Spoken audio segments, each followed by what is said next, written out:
All right. Good evening, everyone. Do not say that we are late. It is 9:30 on the dot. This isn't other shows. Please take a moment to read the disclaimer. Myself and anybody else who appears on here are not investment professionals. We are not your financial advisor. Please take everything we say with a grain of salt. Do your own due diligence. This is purely for entertainment and education purposes only. And there will be more coming later. Somebody who's captain late is actually going to be late tonight, but he told us in advance that he will be on around 10. I believe he was going out to dinner. So we're going to cut him a little bit of slack, and I believe there will be some stragglers coming in a little later. So without further ado, Tevis, how was your week? Good, man. How about you? I had a good week. Let's start with what moves we made this week and then get into the market sell-off. So I personally dollar cost average down into BMNR. I started a position in Microsoft and I added a little bit of Starwood and GPIQ, which is a Goldman Sachs dynamic covered call ETF. Mm-hmm. What'd you do this week besides grow your mustache out? I bought BMNR. Oh, we both bought some BMNR. I like that. Yeah, I bought Nebius. We have to have a conversation about this. I'm writing it down. Okay. And I bought some SoFi in my parents' accounts because they had cash in their account. And so I was like, you know what? I'm not really going to buy BMNR for them. So I'm going to buy some SoFi from them. And interesting. So you still like, I mean, we talked about that last night, but you still like SoFi here at these levels to add? I do still like SoFi. Interesting. Very interesting. Yeah, SoFi I'm not adding to right now. I gotta tell you, I am very on the Microsoft bandwagon right now. I think it is something strategically that I want to continue to build out a position in. That is one of the three that I am just, if I wasn't so heavy in NVIDIA, it would be four, but I really do think Microsoft, Amazon, and Meta for me are just, I mean, those are my three that I'm adding to. Yeah, man. I need some money for Meta. That's the next thing that I want to be buying, but I don't know. I'm just going it one day at a time. I'd like to get your opinion about Meta because you started a position. I do not have a position, no. Okay, but you want to start one. So why do you want to start a position in Meta? Because I think it's oversold. Okay, is that the only reason? Just that it's oversold, or? And because it ran away from me in the past, and I kind of regret not having jumped in. And I think this is my opportunity. So oversold. I kind of regret not having bought in the past. And the third reason is that I feel like it's going to serve as a good anchor in my portfolio to sort of assuage that volatility a little bit. Because right now the portfolio is just like, it goes with the breeze. I get that. I absolutely get that. And if I didn't have a full position in Meta, I would be adding here. If it gets below 550, I may have to expand what I consider a full position to be. Yeah.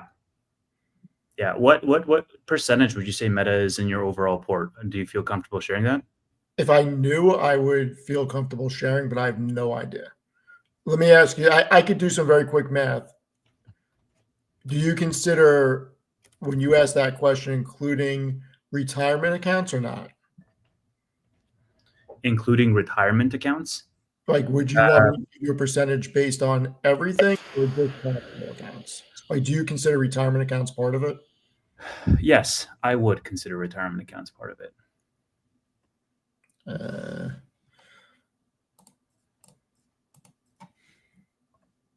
What's Meta at right now? 570, 580? Something like that.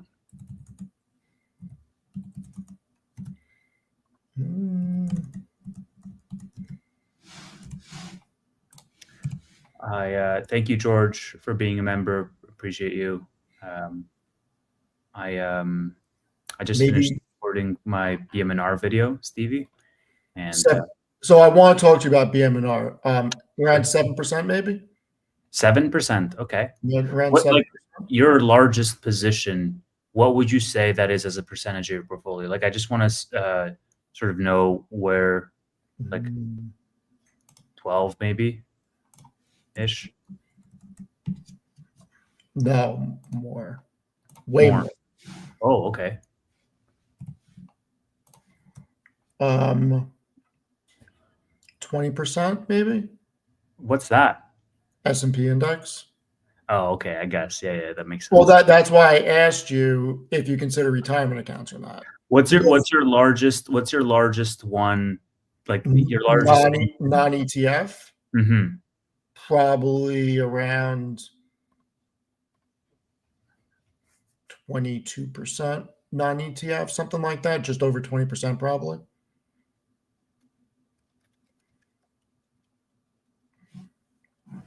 But once again, that's why I always stress that I may not be as gung-ho on risk as others, but I also don't feel market downturns as much as others because of how much of an anchor two specific ETFs are in my overall portfolio. Yeah. It just helps me sleep better at night. That's all. Yeah. I mean, I think we're in different stages of life. Let's put it that way. I have owned ETFs in the past, and now I'm purely in single names. And there's nothing wrong with that. Listen, there's no correct way to invest. Everybody's got a different path. Everybody has different methodology. What works for me isn't going to work for somebody else. And I don't expect it to. I chop it up in baskets and I have a certain amount that in ETFs as a hedge against myself. So it is what it is. Yes, I know, Spencer. He called me old in a very nice way. I know. I always do it in a nice way. He's so nice. So nice. Yes. You want to get into BM&R? You want to do this? Let's do it. I mean, right. Tell me about the video, and I will tell you about the article I just finished writing. That will be out on Monday. Mm-hmm. Well, I mean, look, I think the video is going out on tomorrow at 9 a.m. So definitely everybody check that out. It ended up being like 42 minutes. Some of the interesting pieces, of course, BM&R reported earnings. Yes. So that's one of the big pieces that we can talk about.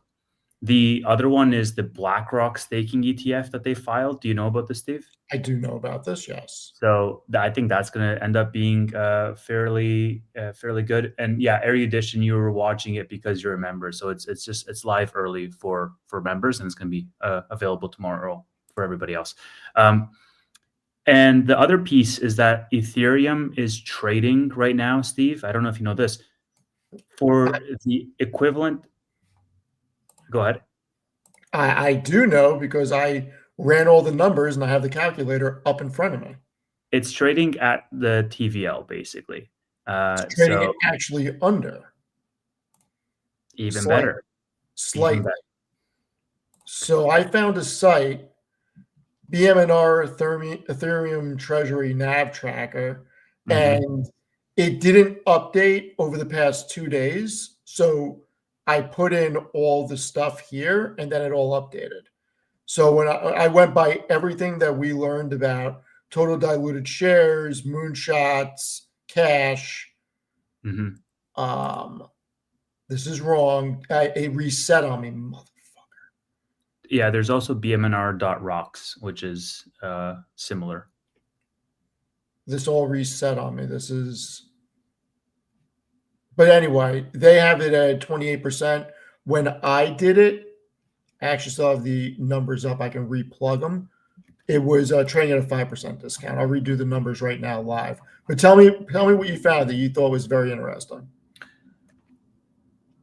I mean, I just told you what I found that was interesting. I think the BlackRock staking ETF is interesting. I think what they announced at earnings, the Maven validator and staking starting in 26, and the dividend establishing the precedent for the dividend, which they can always increase later on in the future, as well as the Ethereum ecosystem benefits in general that we're seeing, all of which contribute to a really massive discrepancy, I think, with what's going on in the price versus what's going on in the ecosystem.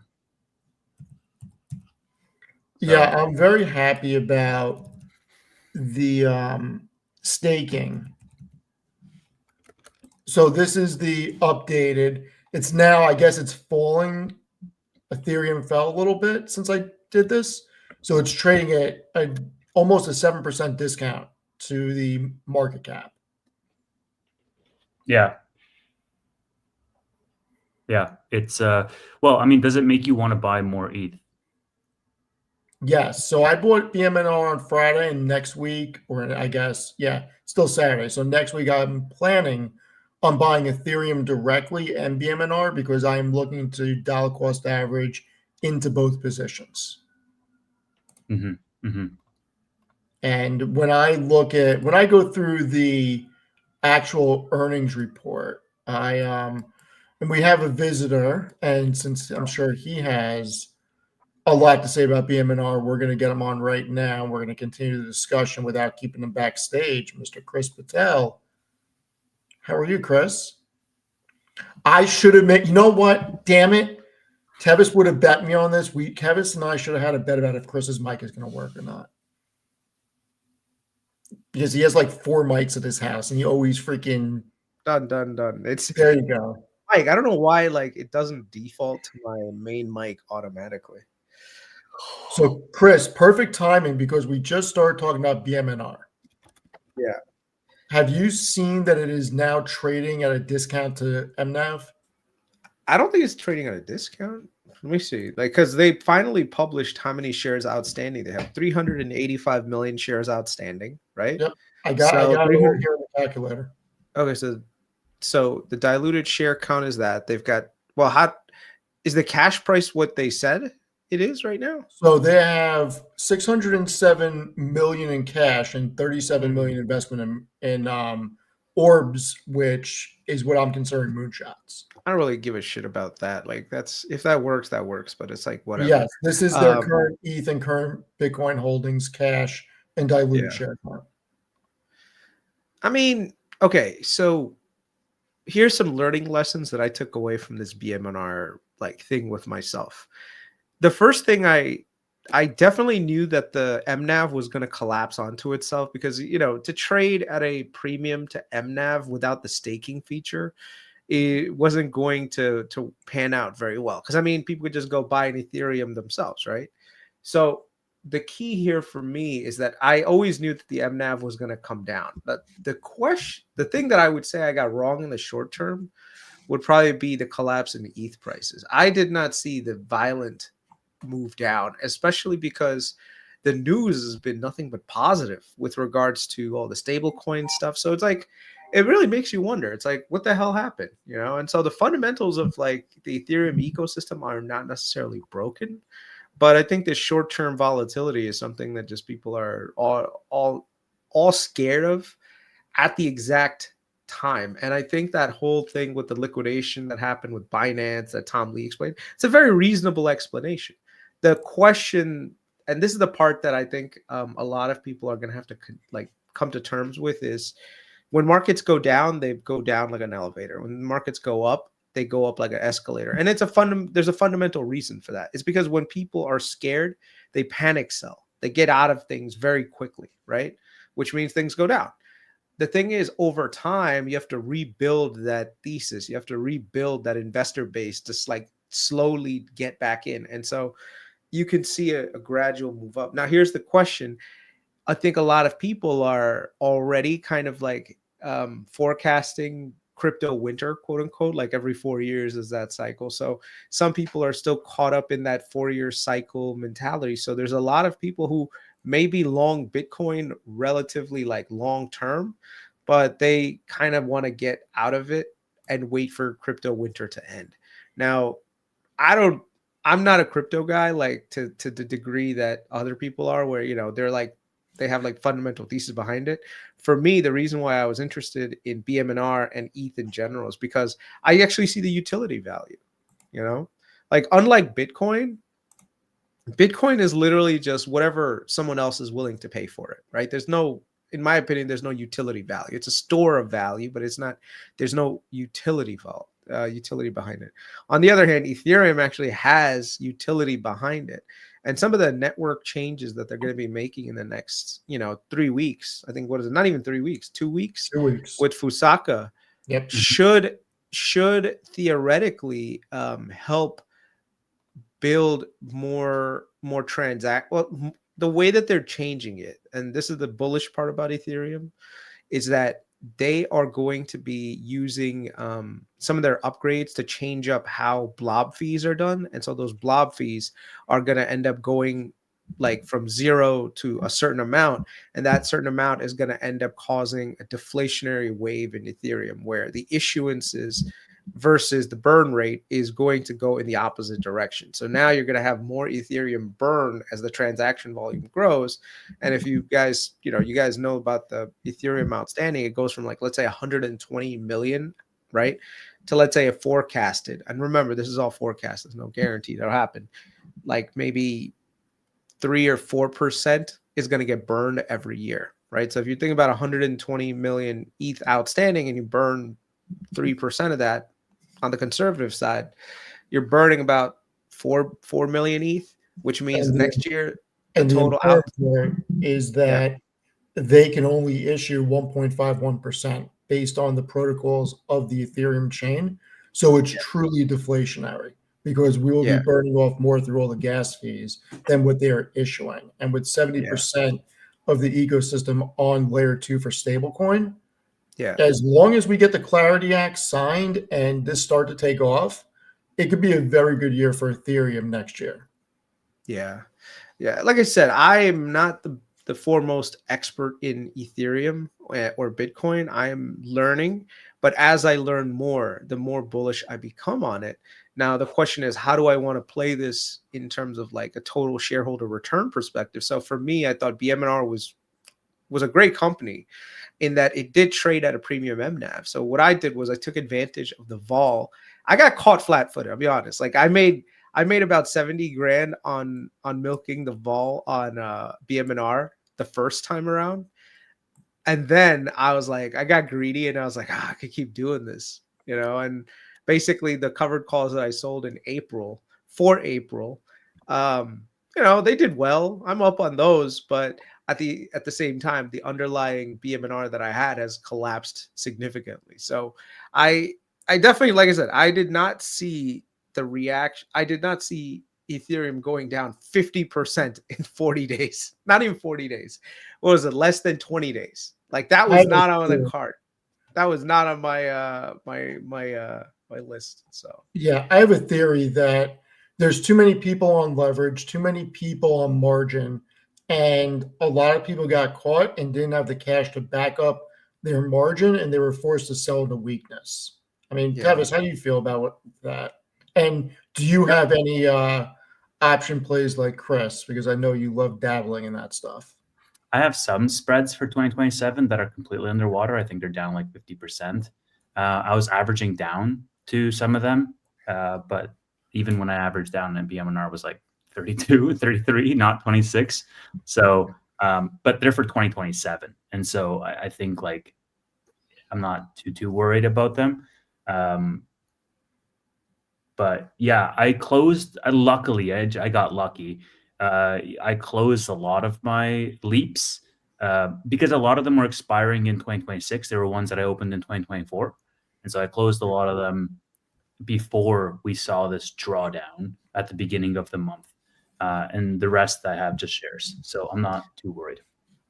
I think for me, the strategy that I was going to use is, and I had underlying shares of BMNR, right? So I still have them. So what I did is I sold calls against those, and the premiums that I got from that I was using to buy leaps, but I was using spreads, right? So what ended up happening is I have 2027 leaps that are way, way underwater. They're like bad.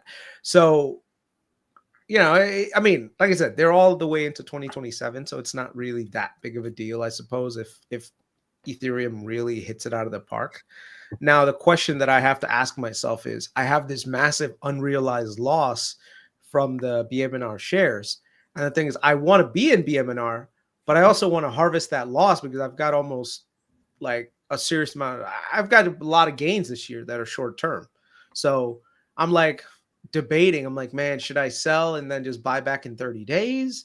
Like, so I was actually at dinner with my accountant, and I was like, what do I do, man? He's like, just wait it out. You could sell in December and then in like the end of January buy it back, and this way you have that 30-day rule and you'll be all right. And I'm like, yeah, but at the same time, like, what if we get a violent move up? And I don't know. This is one of those things that I'm a little bit lost on, like how to best play this from a tax perspective, because that unrealized loss, man, I want to realize it, and this way it saves me a lot of cash that I don't have to pay for next year, and that cash I can use to probably open up some leaps. Like, this is the thing that I hate about end of year. When you've had a really good year, like, how do you efficiently manage the tax loss harvesting? And I genuinely don't have that many tax losses that I can harvest so far. Like, I've harvested some here and there, but I've actually done pretty good. So Yeah, and I feel like we're going to see way more tax loss harvesting on BMNR because it's down so much and December's around the corner. yeah. So the people that don't know the 30-day rule, so basically when you have, let's say you have short-term gains, right? So you made $100,000 on one position, and you sold it, and it's less than a year. Now you've got a short-term gain, and depending on where you fall in the tax bracket, like for me, I'm at pretty high tax bracket, so now I have to pay that tax rate, and it's all short-term because it goes in as your income, like short-term income. So for me, I have to pay 35, 37, whatever the thing is going to be. And then I have to pay on top of it, I have to pay my state capital gains taxes. So it ends up being like almost like a 40% plus in capital gains that I have to pay short term. So the thing is, if you have, let's say, a corresponding loss on a position on the other side, you can basically offset that. So let's say you have $100,000 loss. So the gain 100,000 here and the 100,000 here, they cancel each other out, right? Now, the reason why that's beneficial is because you just saved yourself, let's say for me, $40,000 in taxes. The thing is, there's one rule that you have to apply. You have to wait 30 days after your sell in order to not get something called washout. And so that's the key. So right now I'd have, like, let's say I sold BMNR December 1st. I could buy it in January, January 2nd, 3rd, whatever. And so I can carry that loss gets canceled out. So that's where I'm at right now. So I have this unrealized loss of BMNR at like 200 and something thousand. Do I think that BMNR is going to bounce back to $40? It could, or it could linger at 26, 30 for the next, I don't know, month. So this is where you have to, as an investor, figure this out. So like I said, that's why I spoke to my accountant. I was like, what do I do, man? Do I take the risk of, basically selling BMNR and basically booking that unrealized loss? And then this way I'm offsetting my taxes. So he told me, and this is what he said, look, if you think that this is going to rise because the market really has gotten oversold, he's like, just sell like December 31st, or December, whatever, like a week before December 31st. And then this way you can just rebuy it in January. But wouldn't it especially make sense for you because you booked a lot of gains on your UNH spreads? So you would it'd be an easy tax loss harvest for you to offset those capital gains. Yeah. That's the problem, right? This is the thing. Like, I really have to get an accountant. Like, my accountant's a good guy. I like him, but I have to get an accountant who specializes in options because, like, especially with short-term gains, man, short-term gains taxes can freaking wreck you. So I was actually, that's like one of the reasons why I was a little bit scared on, what is that thing called? Like, the last couple of weeks. Cause it's like, imagine on one hand, you've got like all these gains, and on the other hand, you've got all these losses, but then like, you don't want to realize the losses. But remember, at the end of the day, it's all pieces of paper, right? And you have to do what's best, to maximize your gains. Like, I have a bunch of stuff on Google right now too, but I'm like, what do I do with my Google spreads? And they're all the way out into like December of 27. So I'm considering, I want to sell those, and I actually want to buy like spreads that are further out of the money, but I also don't want to realize the gains right now. So I have to wait until after January to do all these things. So it's like, did I ever tell you guys how I lost almost like $200,000 in Alibaba when I first IPO'd? Yep. You and I have had this conversation. Like, Who hasn't lost money in Alibaba, man? What the fuck? That thing's like straight no, down. but it was so stupid, dude. It had IPO'd like a $35, like not 35, 80 something dollars. It just rode up hard. And I was like, do I sell? Like, it's overbought. I need to sell. And the reason why I didn't sell is because of freaking taxes. I was like, man, what am I going to do? These freaking taxes are going to wreck me. So I ended up holding, and then the freaking thing collapsed on me. So I was like, what the hell? So I'm going to say two things. One, everybody should go get a tax account. In all seriousness, I don't do any of my own taxes. I have an accountant who I speak to. They do everything. I am not giving anybody tax advice. I'm not a freaking CPA. yeah. And the only thing that I will say that has worked for me, I have never made a decision based on having to pay taxes. My philosophy is if I have to pay taxes, that means I made money. And I am not going to let that come before keeping a position and getting screwed and having it ride down. So I am not afraid of paying taxes. I welcome paying taxes because it means I made money on something. Yeah. Can't you also, like, if you have options, like you have spreads, right, Kris? Can't you also just roll your spreads? And if you roll your spreads, you realize the loss to, harvest your taxes, and you can also just buy more time. I mean, that's possible too, man. But I actually want to use the cash for other things like this. I went shopping on Friday. I don't know about what you guys did, but I'm going shopping on Monday. I'm going shopping on Monday. This weekend, what I did was I just made a list of things that I have spreads on that I'm going to close my short legs. Like some of the cruise line stuff that I have, like Norwegian, I have like 2026 options that I'm probably going to close out the short legs. And at the same time, bro, I am getting super long Meta. Like, Meta is so uniquely undervalued for something as stupid. And once again, the reason why Meta got demolished over the last month is because of this stupid tax situation. It's like there's no reason that Meta should be down this much, but it is. So now I'm like, wait a second, like, how is, like, so all Kris, the metrics I'm looking at? Yeah, Tevis and I already opened the show up with what we did this week. So let's ask you, what moves did you make this week? And then let's all go over what's on our shopping list for next week. I mean, go ahead. Sorry. No, I'm asking you, what moves did you make this week? Because Tevis and I already answered that. And then we'll all discuss what's on our shopping list for next week. So I sold against my Verizon calls because those did really well. So I sold against my Verizon calls, and I used the proceeds from that to buy Meta spreads. I didn't do just, I'm thinking about it, and I was like, man, I should just do leaps on it. But the problem is the premiums are so high. I was like, screw it. Let me just, get the volume in there. So I bought some Meta spreads. If you don't want to say, can you just put in the private chat what the spread was just so I can say? Sure. Yeah. Let's see. Only because it's one. Oh, I love that. Yeah. Good job. I love that.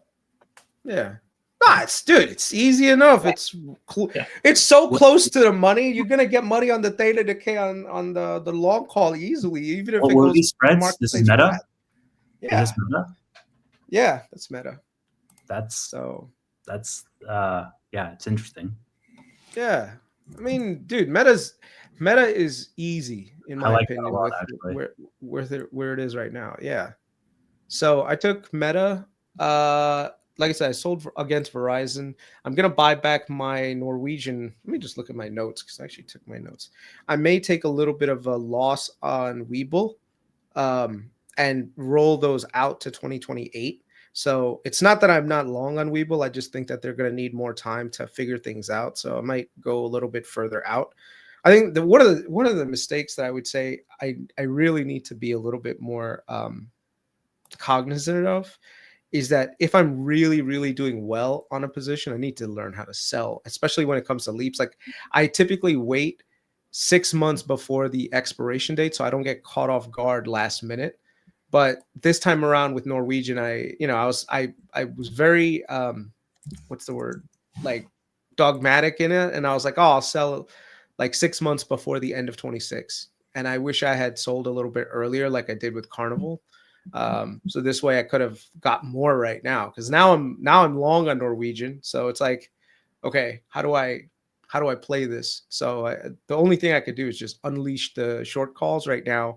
If it rides up, I'll buy more, but I'll buy them for 2028. So those are the three main things I'm looking at right now. Okay. So Tevis, what is on your shopping list for next week?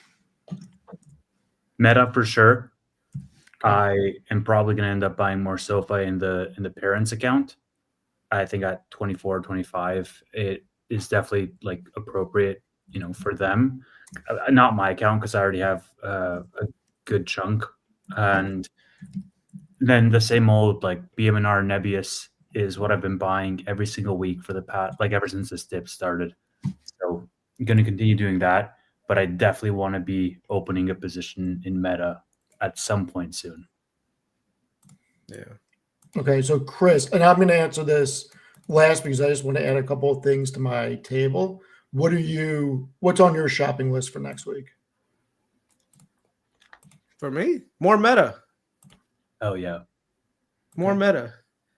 I'm not adding too much to my venture global position because I think it's going to take time. I know some people keep asking about it. They're like, venture global's got two unique problems in the short to medium term, which leads me to believe that the market's not going to give them too many rewards for now. And it's very simple. Even if, let's say, they had a $10 billion EBITDA year next year, like something went crazy. The problem is the market is going to look at that stupid BP, Repsol, all those lawsuits and basically discount the upside, right? So it's very similar to Google. And the problem is if you're doing something like spreads, then you definitely don't want to be in a position where time is against you. So if you do want to buy Venture Global and Next Decade is the first facility is not even going to generate any meaningful cash flow until like the end of 27. So, you got to wait for that. For Venture Global, they got the lawsuits in their brains right now. So the market's not going to give them too much value. So this is very similar to Google, where Google had antitrust issues, and the entire time everyone's like, Google's uninvestable. Google's going to get broken up. And I was like, you're talking about a company that's like generating this much free cash flow. Trump and the administration's already said that these guys, if they broke them up, then China could effectively like take the lead in AI. Like breaking up Google would serve no one's purpose. And then now that whole thing is behind us, everyone's like, Google is the darling of the stock market again. It's like, No, I'm with you. So here's where I'm at. And just as a recap for you, Kris, I started a position in Microsoft for the first time this week. really? Yeah. Interesting. I've never actually owned it directly. And I finally started a position because I think it is dirt cheap. And I bought more BMNR and I bought more of the Goldman Sachs Dynamic Income ETF, GPIQ.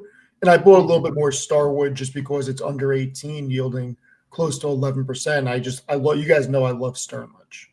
But Yeah. here's where I'm at for next week. and I want to share this because it's going to help paint the picture. If Meta keeps falling for some reason, and I have what I consider a full position on Meta, I would start adding again around 550 for me, only because I have a full position. I am going shopping on Salesforce, Microsoft, probably more BMNR, and probably Amazon next week. Now, Nice. I think that the market is grossly discounting tech right now. And the fact that Meta trades at less than 18 times 2027 earnings is insane. It's trading less. The one thing I gotta be critical of you, like Steven, you gotta stop using these stupid analyst forecasts. You got 35 analysts on the street saying it. I'm using their numbers. I'm not making up my own numbers. No. I know. No, you have to use your own numbers. Nope, Screw these not people. doing it. Screw these analysts. Nope. Figure out your own numbers. I don't think it's that complicated. Meta's going to do more EPS than that. They beat every quarter on the trajectory. They will do more EPS. I'm using the analyst numbers to be conservative until I have deniability. Don't share your own numbers. This is the analyst numbers. I mean, I think we should do our own exercise on how we get to 17.68 PE. Like, it's not that hard. If you want, we'll just model it. It's pretty easy. You have 35 analysts saying that they're going to do 33. Yeah, but the analysts are stupid, dude. Like, stop using these analysts, dude. Most of these analysts are the same assholes that tell you to buy shit. Like, oh yeah, UNH, buy it. It's gonna go to 800, and then that shit drops to like 230, and every single one of them are like, if you had Meta at 36, which could happen, then it's at 1651. I'm not using my own numbers. I refuse to, because I'm going with what the street is saying. We know that Meta has a history of beating. So if you put 2 and 2 together, Meta has a history of beating. Likely they're going to do more EPS than that. But this is the baseline. This is what we should charging it on.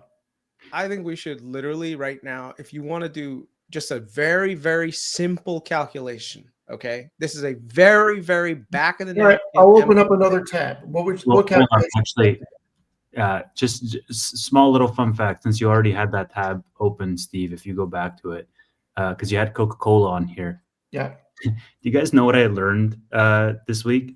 Is that they actually used Coke in Coca-Cola 100 years ago? No, I knew that. Okay. Is that Coca-Cola and Ethereum have roughly the same market cap? It's pretty crazy, right? Doesn't that blow your mind, dude? Ethereum and Coca-Cola are roughly the same size. And Coca-Cola is sold in more than 200 countries and territories. Uh-huh. It's crazy. So, Kris, what exercise do you want to do? Okay, so the first thing is let's figure out a good revenue number for Meta right now. And let's get fiscal A. Do you have fiscal AI on there? No, I do not have fiscal AI, but I will do it freehand for you. Okay, let me just pull up my my thing so that this way we can do it together. Okay.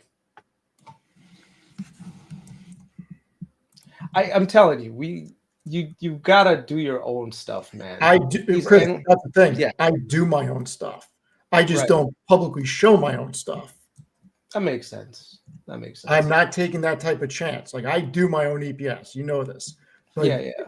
Like, there's a reason why I use the streets numbers. So this is their total revenue over the past 3 fiscal years and the TTM, which is 3 months, 3 quarters of this year and 1 quarter of last year.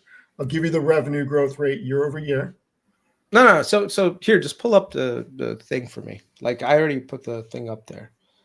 So 1 sec. Because it's easier to just see right here.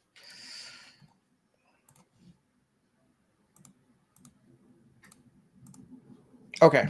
So right now, Meta's revenue is about 189 billion a year on a 12-month trailing basis. Okay, so we are in the 3rd quarter. So let's shoot for the 3rd quarter of 2027. Right.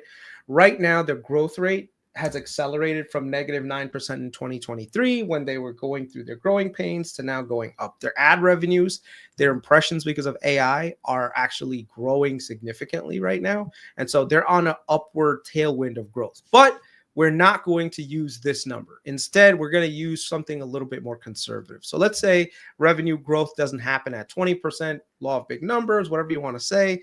Let's say they only grow at 15% revenue per year for the next 2 years, right? So go ahead, plug in 1.15 against 190 billion, right? And then do the same thing, 1.15 against the other thing. And what's the revenue number that you get? Hold on. I wasn't paying attention to what you were saying with you said 15% for next year? Yeah, 15% next year and 15% the year after that. Right. So it's funny because I did something similar. So yeah, because we're good investors. We know what we're doing. That's so what Kris is saying is that they're going to hit 250 billion in revenue in fiscal year 27 based on that. And if you want to keep this very, very simple, like I said, high level, we're not going to do like crazy level of math here. Because like I said, if we really go into the nitty gritty, we can do a lot of math, but I'm going to just keep this very simple. Let's do Kris net did income simple margin. with 15%. And what I did was I took the average of the past 3 years, which is 17.6, and I just did 17.6. So Kris and I have a band of 250 to 262 billion for 2027. Their net profit margin usually is around, and it's been accelerating higher, but it's usually between 30% and 40%. We're going to use 35%. Yeah, right? So net profit margin is about 35. Right? So what do you get? What's the total profit you get? So on yours, 87.7 billion in net income. Okay. Now you got to, And on mine, it's 91.7. So close enough. Yep. Now what we want to do is figure out what the share count is going to be in 2 years, right? Let's say right now they're able to buy back shares around, let's say $700 in 2026, and then maybe $800 in 2020. So we got a share count of 2.52 billion right now. For what, 27? For current. For current. Okay. So let's just take out 100 million from that. So let's, like I said, they do about 40 million in share repurchases right now. Right? Share repurchases they have done. They do 44 billion a year right now. 44.23. So you could take 44.23, divide that by, let's say, 700. What do you get? Give me one sec. The reason why I'm using 700 because that's the average. Like right now, it's not trading at 700. It's trading at 600. What did you want me to take out of this? Okay, so take out, basically do 44 billion, right? 44 billion divided by 700. Why 700? We're assuming that was the average price they were buying them back at? In 2026, yeah. Okay. And the reason why is because the EV to EBITDA multiple right now is 18, but it could climb up to the 20. So, Okay. Right. So 62 million. So subtract that from 2026 target, right?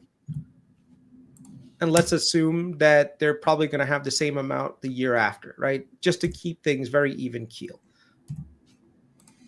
So we're going to say we're at 2.39 for the end of 27.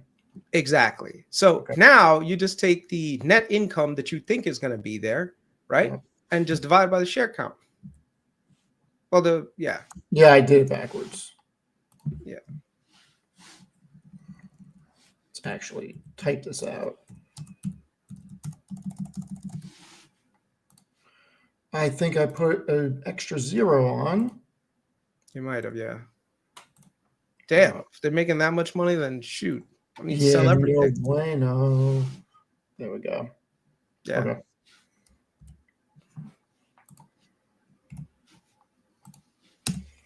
$38.30. There you go. So that's So if that number is right, they're actually trading at 15.5 times 2027 brings. Exactly. And that's why I use the street, because I want to underestimate and I don't want to give up my numbers. But once again, whether you want to go with the street or what Kris and I just did, it's trading at a very attractive valuation. Yeah. So for me, my target EPS is 37. If you give Meta even a conservative 22 multiple, even though technically it should deserve 26, if you want to be bear case, do 20. If you want to do super bull case, 26, 25, and whatever's in the middle is what you get as the price in between. So it's like $37 times 20. Hold on one second. So 37 times 20, that's $740 for the bear side. And then for the long side is the same thing, 37 times 25. And the long side is 925. That's for 27? The end of 27. Yeah. But you guys didn't assume any acceleration. You guys just took the average of the last 3 years. Yeah, but I mean, dude, like business is that big, you're not really going to see too much acceleration, right? If anything, you'll see deceleration. And like I said, we only plugged in 15%. They could do 20, but who knows? Now, keep in mind, their cash from operations has been accelerating tremendously. They've grown their cash from operations by 87% over the past 4 years. So there is a chance that their profitability explodes. Yeah. I mean, you can also do EV to EBITDA. This is another way to calculate what it is. If you want to pull up that spreadsheet again, Stephen. So right now, and this is another thing that, like I said, you could simplify it very easily. Let me get their enterprise value. Hold on. Yeah. Because I'm not doing calculations. I'm just going to pull it. It's actually there. How is that possible? We may have to do. Oh, they have no, Kris. They have barely any debt, so it's pretty. Yeah. Well, that's because they're keeping their debt off balance sheet. Yeah, but you're just using 1.5 trillion. It doesn't matter. They have such little debt. It doesn't even move the enterprise value. Here, so let me just show everyone really quickly. Like, if you want to look at this from another valuation perspective. And I just want to answer one question. I do use DCF models, but I don't show them and I don't really put much stock in them because a lot of people stop after 8 or 10 years. And when I'm buying a business, I'm looking at a little bit further, but I'm also looking more at short-term valuation because the market's forward-looking. So DCF isn't necessarily a great model to use. So this is EV to EBITDA multiple for Meta. You can see here, literally in September, it was trading at a 20 EV to EBITDA multiple. And so it literally sticks around this very wide, it's very range bound. So anytime it gets to about the 20s, it starts to have its moments of pullback, right? But this is because they're accelerating their spend on CapEx, which is what's worrying people. So if you look at from a Liberation Day perspective, Liberation Day, EV to EBITDA multiples got to about 13.5. Now it's about 15, right? So the way that you basically get an idea for this is you take their EBITDA margin, which is, let me see. Okay. You can see their EBITDA margin is very predictable, right? Right now, it's about 53%. It's literally went from 31% to almost 51, 52%. It'll probably stick around to the high 40s at least, right? Even if there's some deceleration for whatever reason. So let's say what's the revenue number that we got for 2027? Give me one sec. Your revenue number was 250 billion, 558 million. 250 billion, right? Yeah, 250.6. Yeah, so whatever. Well, let's just say 250. I'm not gonna do. Wait, say that one more time. I'm sorry. 250. Okay. 558 million. Oh, so it's only, let's just say 250. I thought it was like 251, whatever you want to say. Yeah, so let's say 250, right? So 250 billion in revenue. Multiply that by, let's say, 0.47 for their margin, EBITDA margin. So you get an EBITDA of $117 billion in EBITDA. Okay. Now you apply a multiple that goes according to this, right? And that's when you get your enterprise value. So let me just show you guys. So right now the multiple is 15. This thing routinely goes to like 20, right? So in 2027, the EBITDA multiple, let's say it gets to 20 again, right? So you take that 117 times 20 and you get an enterprise value of 2.35 billion. Okay. 2.35, not 2.35 billion. Sorry. It's going to be 2.35 trillion. And then you divide it by the share count that you're going to get. So what's actually, then you got to take out the debt, but I don't know what the debt is going to be at the time. But basically the market cap is going to be about 2.3 trillion, sorry. And then you divide the outstanding share count. So what's the outstanding share count, Stephen? That we said in 2027 at the end of it? 2.39. I mean, you know what? I'm posting it in the private, so you can just copy and paste it. That's going to be the easiest. Okay. That's an exact number. Yeah, so basically you're looking at $1,000.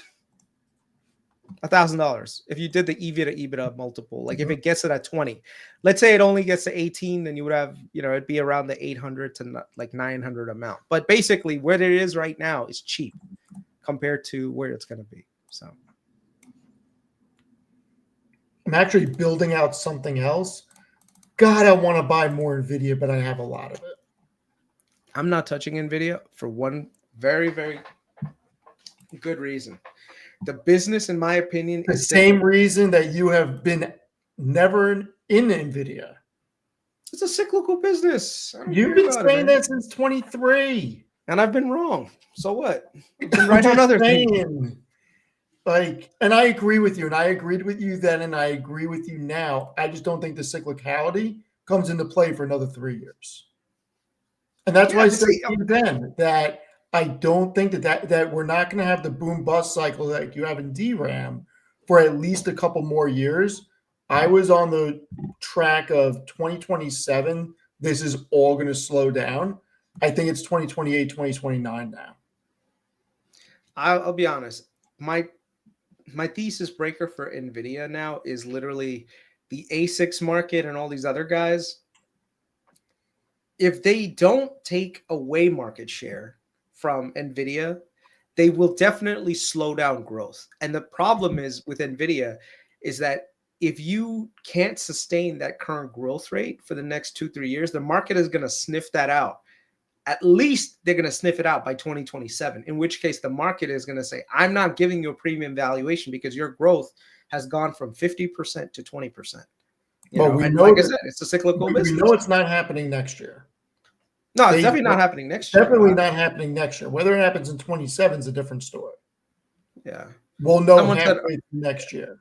Someone said, are you long AVGO? I really, really like Broadcom. I think they are a much... Don't. All right. Go on. But I don't have a position in Broadcom. I don't.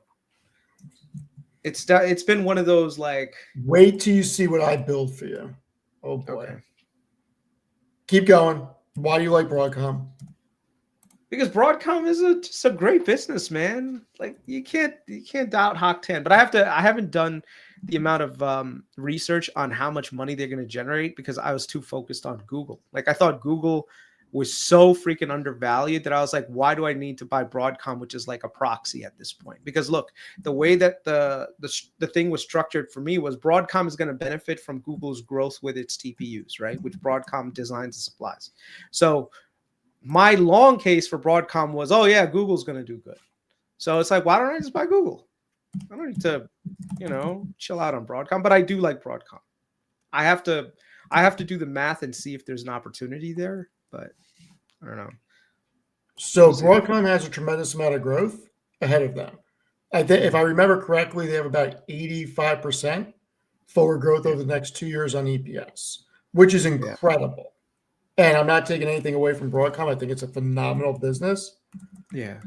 I think everybody's misjudging the business and it's going to be for the business it is today. And most of that upside is priced in, because when you look at, I'm just gonna compare just you to would- Meta. Forget Meta for a second. You would just always pick NVIDIA over Broadcom, Steve? Right now, yes. If I Right was now. to pick right now, NVIDIA for me over Broadcom, absolutely. For next year, yes. And That's Kris, not even a you question would in be my mind. Broadcom over NVIDIA, Kris? Yeah. Broadcom's a bigger company than freaking Meta, but give me one sec. I should have copied this stuff so we knew what we were looking at. I apologize. This is where I have a problem with Broadcom. They're a bigger company than Meta right now, yet Meta's doing triple the freaking EBITDA, is doing quadruple the operating income, more than quadruple the cash from operations, and even with the huge CapEx expenditure, they're doing double the freaking free cash flow. Like, Which just means that Meta is more undervalued. Buy more Meta. That's my exact point. That's my exact point. And you look at the margins, Broadcom's margins, not really that much better than Meta's. On an operating margin, Meta is better. EBITDA, Meta is not better, but they're very close. It's the same margin business within 1% of each other for profit margin. It's just when you look at where it's trading, look at where Meta's trading versus freaking Broadcom. Like I can't allocate capital to Broadcom based on that. I'd rather buy Meta. Yeah. Yeah, 100% agree. But isn't it always going to trade at a premium, though, Steve, just because the vertical rates? No, that's not always the case. If we have a slowdown in AI CapEx, Meta would benefit because they're not spending as much in CapEx, which means more of their free cash flow goes towards buybacks. With Broadcom, they're dependent on the revenues that they get from the TPU sales. So, and if if anything, right, and this becomes more cyclical before I think it does, it's going to negatively impact Broadcom. Whereas Meta, it's going to benefit because now if everybody's taking the foot off the gas, so do they. And like Kris said, they double the buybacks overnight. I mean, look, Zuck did this in 2022. He's just like, fuck it, lay off 40,000 people, just committed to share buybacks, and their EPS just skyrocketed. At the same time, they had the tailwind of Reels monetization and all this other stuff. AI, like, Meta is not spending all of this. Like, Zuck is not the type of guy that's going to spend all of this money that's not going to end up with some tangible return. Yes, could they burn some free cash flow along the way? Absolutely. Absolutely, they can burn some. But here's the thing. If you want to grow year over year, 15, 20% from where you are, you have to keep making these investments. So I agree. And then Tevis, for your question, look at when you line up NVIDIA with them. Look at NVIDIA's freaking, I got to tell you, this is crazy that it's a freaking hardware company, because look at these margins. 53% profit margin over the past 12 months. But Steve, they're not a hardware company. Remember, they do chip design. TSMC does all the manufacturing. So they're technically a services business, but their main service is, yeah, but they're still having to buy all the silicone and everything. I mean, they're selling a GPU. They don't have to. I don't think that's how it works. Their business model works. Pretty sure it does. Otherwise, their cost of revenue was almost 14 billion. Yeah, but that's nothing relative to its income. Oh, I'm sorry. I'm looking at the wrong. Hold on. I apologize. Bad number. Their cost of revenue in the trailing 12 was 56 billion. So that's got to be silicone, wafers, all that stuff. They have to be ordering all that stuff and just having TSM assemble it, even if they're going through TSM. Otherwise, their cost of revenue would be nowhere near 56 billion. What the hell are they spending money on? R&D. Dude, NVIDIA's CapEx is that low? Yeah, they barely spend any money on CapEx. What? Why? Because TSM they don't have any facilities. Everything. Yeah, they don't have any facilities. They have no foundries. They order their inventory from TSMC saying, look, we want this many chips, and those chips are then sold to end clients, and they make a margin on the chip sales. So and the Kris thing is right. That cost of revenue could be the cost of TMC assembling everything. So I'm not really sure how that works. Yeah. But yeah, Nvidia's margins, I've never seen anything like this from a $4.3 trillion company. It's the largest company in the market, and its margins are shattering Microsoft and Apple. Yeah, but I think the margins are. I'm going to go on a limb here and say that some of the stuff that they're doing does not seem very kosher to me, but it's more from a business standpoint. And I'll tell you what it is. Okay. Imagine right now you have CoreWeave and you've got NVIDIA, right? And you're basically selling you're investing in CoreWeave, you're giving them, you're buying equity in the position, and then at the same time you're selling them GPUs, right? Which is not a problem for me. I don't care. Why wouldn't you heavily discount it to them?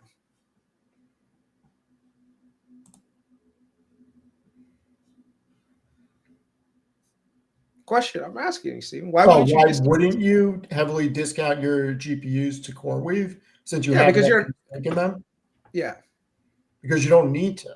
Just because you have an equity stake in a company doesn't mean you're going to give them a discount. And how do we know they're not giving them a discount? No. What I'm saying is you're basically loading up CoreWeave of all this debt to buy these GPUs from you, but you will not just say, you know what, don't take on as much debt as you're taking on. Instead, we'll just give you a discount, and we're gonna just, instead of taking like cash now, we'll take more equity. Dude, why doesn't NVIDIA just buy a company like CoreWeave? Yeah, they should buy CoreWeave. No. The reason why is because you don't want blended margins. CoreWeave is low margin business with a lot of depreciation. You don't want that. Now, that's the reason why NVIDIA keeps the price of their GPUs to CoreWeave high, is because this way, in the future, CoreWeave can depreciate those based on the cost that they paid to NVIDIA. So let's say they paid $50,000 for a GPU instead of $25,000. Now you can depreciate that $50,000, not $25,000. So the useful life, even if it's 5 years, you're not going to depreciate $5,000 a year. You're going to depreciate $10,000 a year. Now, here's the thing. On NVIDIA's side, NVIDIA is going to look like a super high margin business, but then you also have this funnel of demand. It's such a weird thing, but basically I do not trust NVIDIa's non-cyclicality. So, but that's exactly why buying a company like CoreWeave could make sense. And I agree with you from a margin aspect. It would definitely hit the margins, but NVIDIA's got such high margins, it may not matter because they can come out with the story of we're now getting into the NeoCloud business and at cost. That way, when the cyclicality comes out, they are a preferred vendor of Microsoft, Amazon, and Google from their NeoCloud. Steve, that's the one question that I am always shocked. But that's what you said about Facebook. I mean, Meta, right? Like that you think that they should do that. And I agree with you. I also think, look, NVIDIA's got so much cash on hand. Go buy CoreWeave flat out. Don't take out any debt. Go buy them. You now, all the GPUs you produce, you're at cost building out that facility. And then but years from there's now, other layers. The reoccurring revenue coming in.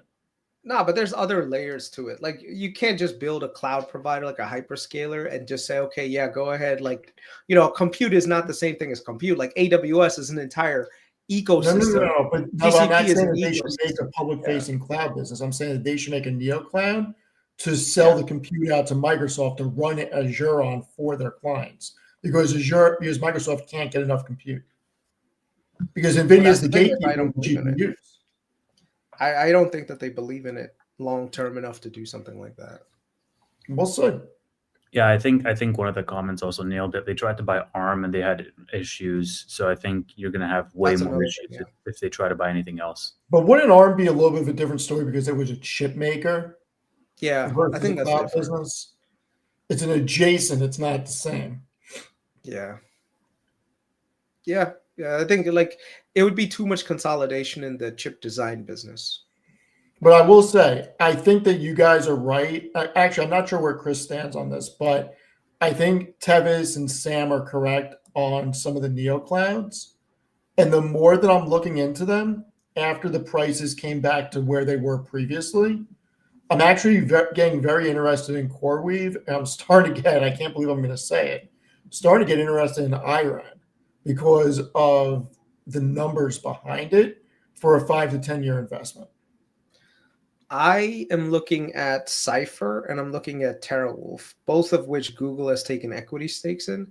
The thing is, I'm still Didn't taking. Pelosi or Marjorie Green Taylor buy TerraWolf? I don't know. Some political person bought that company. I'm thinking about it. I'm not doing it. I was actually in September, like before September. Remember, I called you and Amit, and I was telling you guys, like, bro, these Bitcoin miners are going to end up being AI data centers. You did say that a good 9 or 12 months ago. If not longer. You did say that.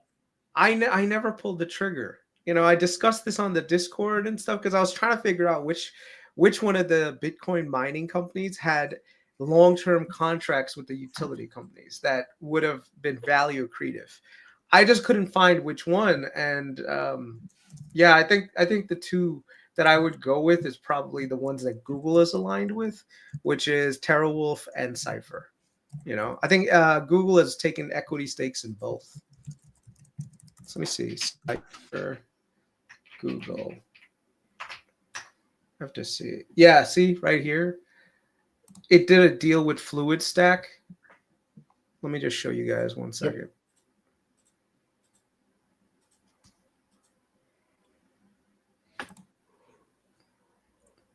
Hello, Claire. Cypher mining reversed Thursday after Bitcoin miner announced its expanded AI hosting agreement with Fluid Stack with Google's involvement. The thing with I have to dig into the terms, but basically per agreement, Cypher will deliver an additional 39 megawatts of critical IT load, which will be supported by a maximum of 56. So, okay. The thesis behind this is very simple.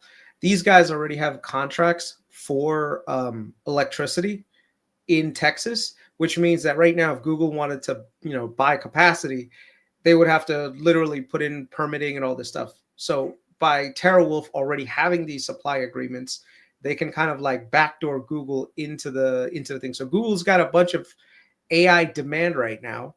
They need to build out this hardware, but they need that critical electricity. So how are they going to get it? They're going to go through these Bitcoin mining companies, formerly Bitcoin mining companies, if they're still formally. But right here, in September, Google received warrants to acquire 24 million shares of Cypher common stock, which equates to 5.4% of their equity stake. And then Google did a similar deal with TerraWolf. So, like I said, if right now I see Google being one of the winners of the AI race, I mean, clearly everyone can see. Right? Do you mind if we start to shift to that? I don't know if I put in the notes that I sent you guys, but I wanted to discuss Google versus OpenAI. So I got some thoughts on that. Google's going to win it. OpenAI is going to become a normal competitor.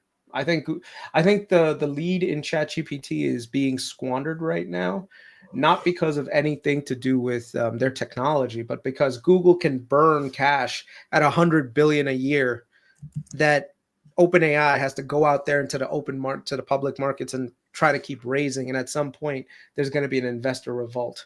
Whereas Google can basically strangle ChatGPT. And if you've used the new Gemini, I have. It's awesome, dude. It's awesome. So I would say Google over ChatGPT. And Google's got so many other business lines. I can't believe no one, like, they've got Waymo as a side hustle. They got TPUs that save them margin versus paying the NVIDIA tax to the degree that every other hyperscalers. I mean, that's the other problem, right? ChatGPT and all these other things. They have all this NVIDIA compute that they have to pay NVIDIA's tax in order to build out their stuff, which means more losses all the way until God knows when. Versus Google, which is already profitable and can use existing free cash flows, that's growing, by the way, to pay for its own infrastructure. So if you were to tell me, like, Kris, who would you bet on? I think it's Google and whatever the proxies for Google are. Tevis, what do you think? What's the question? Sorry, I wasn't listening at all. The question is, who do you think is going to win Google or OpenAI? Dude, it's like it's a coin flip. Not even between Google and OpenAI, between all of them. It's a coin flip at this point because we're still in the very early innings. And sure, I mean, Google is the hottest new model on the block as of this week, but that dynamic changes on a monthly, or if not monthly, definitely quarterly basis because you have consistent updates. Like there was a time this year where OpenAI was the number one, and then there was also a time this year where Grok was number one, and so on and so forth, right? So I don't think we can call a winner right now. I think what matters and what's the interesting takeaway is that every single year, the better all of these other models get, the more OpenAI loses market share. I mean, we had a conversation way back when around is the sort of Gen AI LLM space going to become commoditized? And I mean, some people were arguing no because the first mover advantage of OpenAI is large enough to justify them always having a lion's share. But actually, what we're seeing is as a result of the advancements that everybody else is making, that OpenAI is losing market share every single year to Anthropic, to Google, to Grok, everybody else, right? So I do think it's going to become more of a perfect competition, and the real winners are going to be the picks and shovels, essentially. That I don't see companies dropping off out of this race. It's tight across the board. Here's where I'm at. I am going to combine what both of you said and spin it a bit. So I think the product OpenAI has put out is amazing. I think the new model that Alphabet has put out is amazing. Okay. The difference that I have between the two is, and we don't know exactly what these numbers are because OpenAI is not public, but this is what I have seen, that they are projected to lose $7 billion by 2028. And they're burning around $9 billion a year to try to compete. They have a $500 billion valuation, and people are talking about it potentially IPOing at $1 trillion, yet its revenue is going to be about $13 billion. Now, Altman came out and started pushing back on Gershner, but when it comes to Alphabet, they have the world's data. They're making their own TPUs, so they're able to piggyback off of NVIDIA and get as many chips as they need from NVIDIA, and then increase the workloads on their cloud with their TPUs to basically do exactly what they needed to do. And then they have all the other segments with YouTube and search, which is not just revenue generators, but gives them the ultimate training because it's the two biggest search engines. And they have Gmail, they got Maps, they got Android, they got Waymo, they got billions of users, they got services, they got Android. So that gives them unlimited cash. So at this point, I don't see a way that Alphabet loses. And I'm starting to think that ChatGPT, for as good as it is, I actually think that they're going to be in a pretty bad situation in a couple of years because of how much cash they're burning versus Alphabet is going to be able to eat their lunch. I think, at least. That's just me. I'm in agreement with you. I think that's a really good thesis. I mean, that's the same thesis that I have. So, yeah. But I'll tell you this. If I was able to buy OpenAI shares, I would buy some. I'll tell you that. Because I do think that there's going to be such a demand if they ever go public. I'm actually annoyed that they're not public because we can't see the numbers. $1 trillion valuation? Look, if they were a public company last year, would you have bought them? Sure, I but think we all would have. yeah, absolutely. But I think it was a different landscape, right? Yeah, I don't think I'd pay $1 trillion for it, but Right. $100 billion I would have paid. Well, no, because the rumors are that they're going to IPO at $1 trillion, and I'm I like, know. Bless you. Why Thank would I you. ever buy OpenAI at $1 trillion when it's like I can buy Google at like $4 trillion and get everything else? As in everything else. I mean, I said we were going to look back on Alphabet being 150, 160 as an amazing opportunity. Bless you, Kris. And I'm going to say it. I think we're going to look back on Meta being under 600 as the same type of opportunity. I really do. I think this is just so overdone.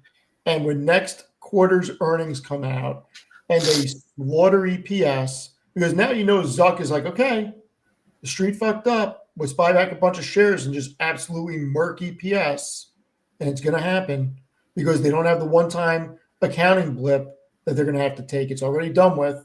Their CFO already came out and said it's going to be beneficial to us every quarter going forward. I will not be surprised. Now, keep in mind, this is assuming that the stuff that we cannot control, such as jobs, labor, Fed, that stuff doesn't completely screw us. I can see Meta 750, 800 by April-ish after next earnings. Yeah. Like right now, bro, Meta is the easiest shopping. Like, someone said that the stocks are on Black Friday sale.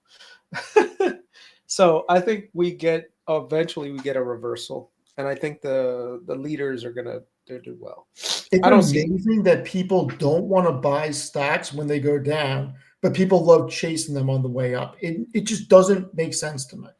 Yeah, Meta's a very high quality business, man. Like it's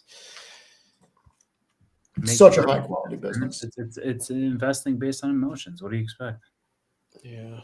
And I'm not saying I'm immune to it. I buy stuff on the way up too, but I also buy stuff on the way down because I know I'm not smart enough to be able to time this stuff. Yeah. Good times. How you guys feeling about Amazon? I like it, but I can't believe Meta's like, why is Meta where it is right now? It makes no sense. No, I'll tell you why. Because it got hit within 5 seconds of the print. Nobody had time to read the first paragraph of the press release. It was already down 10%. Okay, you know what? We'll do some work for the listeners and basically explain what happened. What happened? Because this is basically accounting again. And I think one of the things that you guys just listen a little bit to accounting. All right. So go ahead, you want to do it or you want me to do it? No, you do it. You go ahead. All right. So I'm going to show everybody how much they missed by, and I'm going to explain exactly what happened, and then Kris and Tevis are going to jump in. So when Meta reported, they reported a bottom line number of $1.05 per share, which was a $5.66 miss. Okay. But the normalized EPS without that accounting blip was $7.25. Pretty big beat. Now, the algos got a hold of it, and the market sold this off within 5 seconds. It was down over 10% in 5 seconds. Stayed down. Nobody had time to read the press release. And then on the earnings call, their CFO came out and discussed this. Due to the new regulations from the Big Beautiful Bill, there is an accounting rule that got changed. Meta had to take a $15 billion write-down against their profits, which made their EPS go down and their net non-cash expense. Yeah. And she specifically said, this is a one-time hit. This will benefit us in Q4 and every quarter going forward. Mm-hmm. The stock went down. Algos got a hold of it. Stop losses started getting triggered, and it went down a lot. And then on the conference call, Zuck said something about how much they're spending and that people misinterpreted. And that's my own opinion now of why it hasn't formed a recovery yet. So I'll open it up for Tevis and Kris now. I mean, from a technicals, we can just take a quick look. So if you see this is Meta. You just make this a little bit bigger so y'all can see. Let me take away RSI and MACD. So this is Meta right here. Just actually, I don't care what anyone says. Weeble's charts are awesome. You can double click on the side there, Kris, and it should snap it for you, like where the numbers are. Where the numbers are. Oh, thank you. I didn't know that. You're welcome. Nice. Okay, so if you look here on the let's do a 5-year time frame. You can see Meta had this nice upward move since it did its golden cross in 23, and ever since then it's been doing well. The only time where it's really hit against some barriers is here in Liberation Day, right? If we look at this on the 1-year time frame, you can see basically this move all the way down from like 800 down to 590 something. So here we were peaking out right before earnings. Earnings came and there was just a massive amount of selling. If we look here on the RSI, you can see that it's way oversold. Usually when Meta gets sold off this much into the 30s, that's a pretty good indicator that, hey, the market's just being really, really like stupid. And because of that mass selling, it brought the stock down. Now, this is the part that I like, which is in MACD, you can see that the selling pressure is starting to, like, the maximum amount of selling pressure was around here. Now, the thing is, there is still selling pressure, but you see this diminishing, this red line going in the other direction. That's basically a reversal. So now you're going to see that, hey, there's actually support levels coming around here. Jason did a pretty good dive into this in on his what is it called? On the thing with Amit, with the Technical Tuesdays things.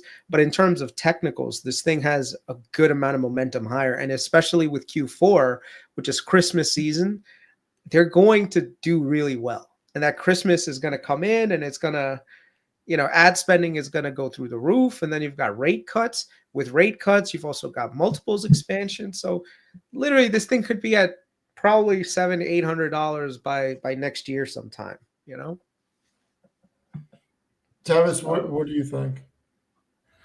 Yeah, I mean, I think largely it got dragged down with the rest of the market from a macro perspective, and I agree with what Kris is saying, that like it's going to rebound because the fundamentals are strong, and I mean, I think it's going to be in quick order. If the entire market rebounds over the month of December, then I think Meta is going to snap back into the high 600s fairly early on. Like, these things sort of happen, I know we're saying like, 700, 800 by this time next year or whatever, but like, I honestly think that we can be at the high 600s by the end of December, if in fact we do get a Christmas rally. So a lot of it is largely macro driven if the rest of the market pulls back, continues to pull back, or bounces. Yeah, and you could see a lot of the buying is right here around this support level in like the 600s, right? So you see this giant volume shelf. So like I said, it's not going anywhere. So a lot of people were buying right here. So yeah, and I do want to add a little bit of context that myself and Kris in 2021/2022, when Meta sold off, were two of the only people that were saying that this is very misunderstood, along with Gerstner. Like, Kris and I were saying it publicly, and I'm going to show some receipts on that. And I can attest to Kris because I know he said on Finance Junkies, because I was on the episode, he said it. So we had a whole long discussion about it. But they bottomed in November of 2022. I've been putting articles out on Meta since 2018. And if you look at October 2022 and then November 22 right here, Meta down 70% year to date, Q3 debacle and massive upside potential. I had very bullish. So I have never changed my stance on Meta. I have been a Super Bowl for a very long time and been a shareholder since the IPO. So yeah, I may be a little jaded because I've been a shareholder for so long, but I've been through everything with Meta, from Cambridge Analytica to all the FTC stuff, to the breakup stuff, to Zuck's overspending, to headcount. I got to tell you, I still think Meta's best days are ahead of them. I really do. I was Twitter beefing with people when Meta was trading at $100. People were coming from my neck, bro.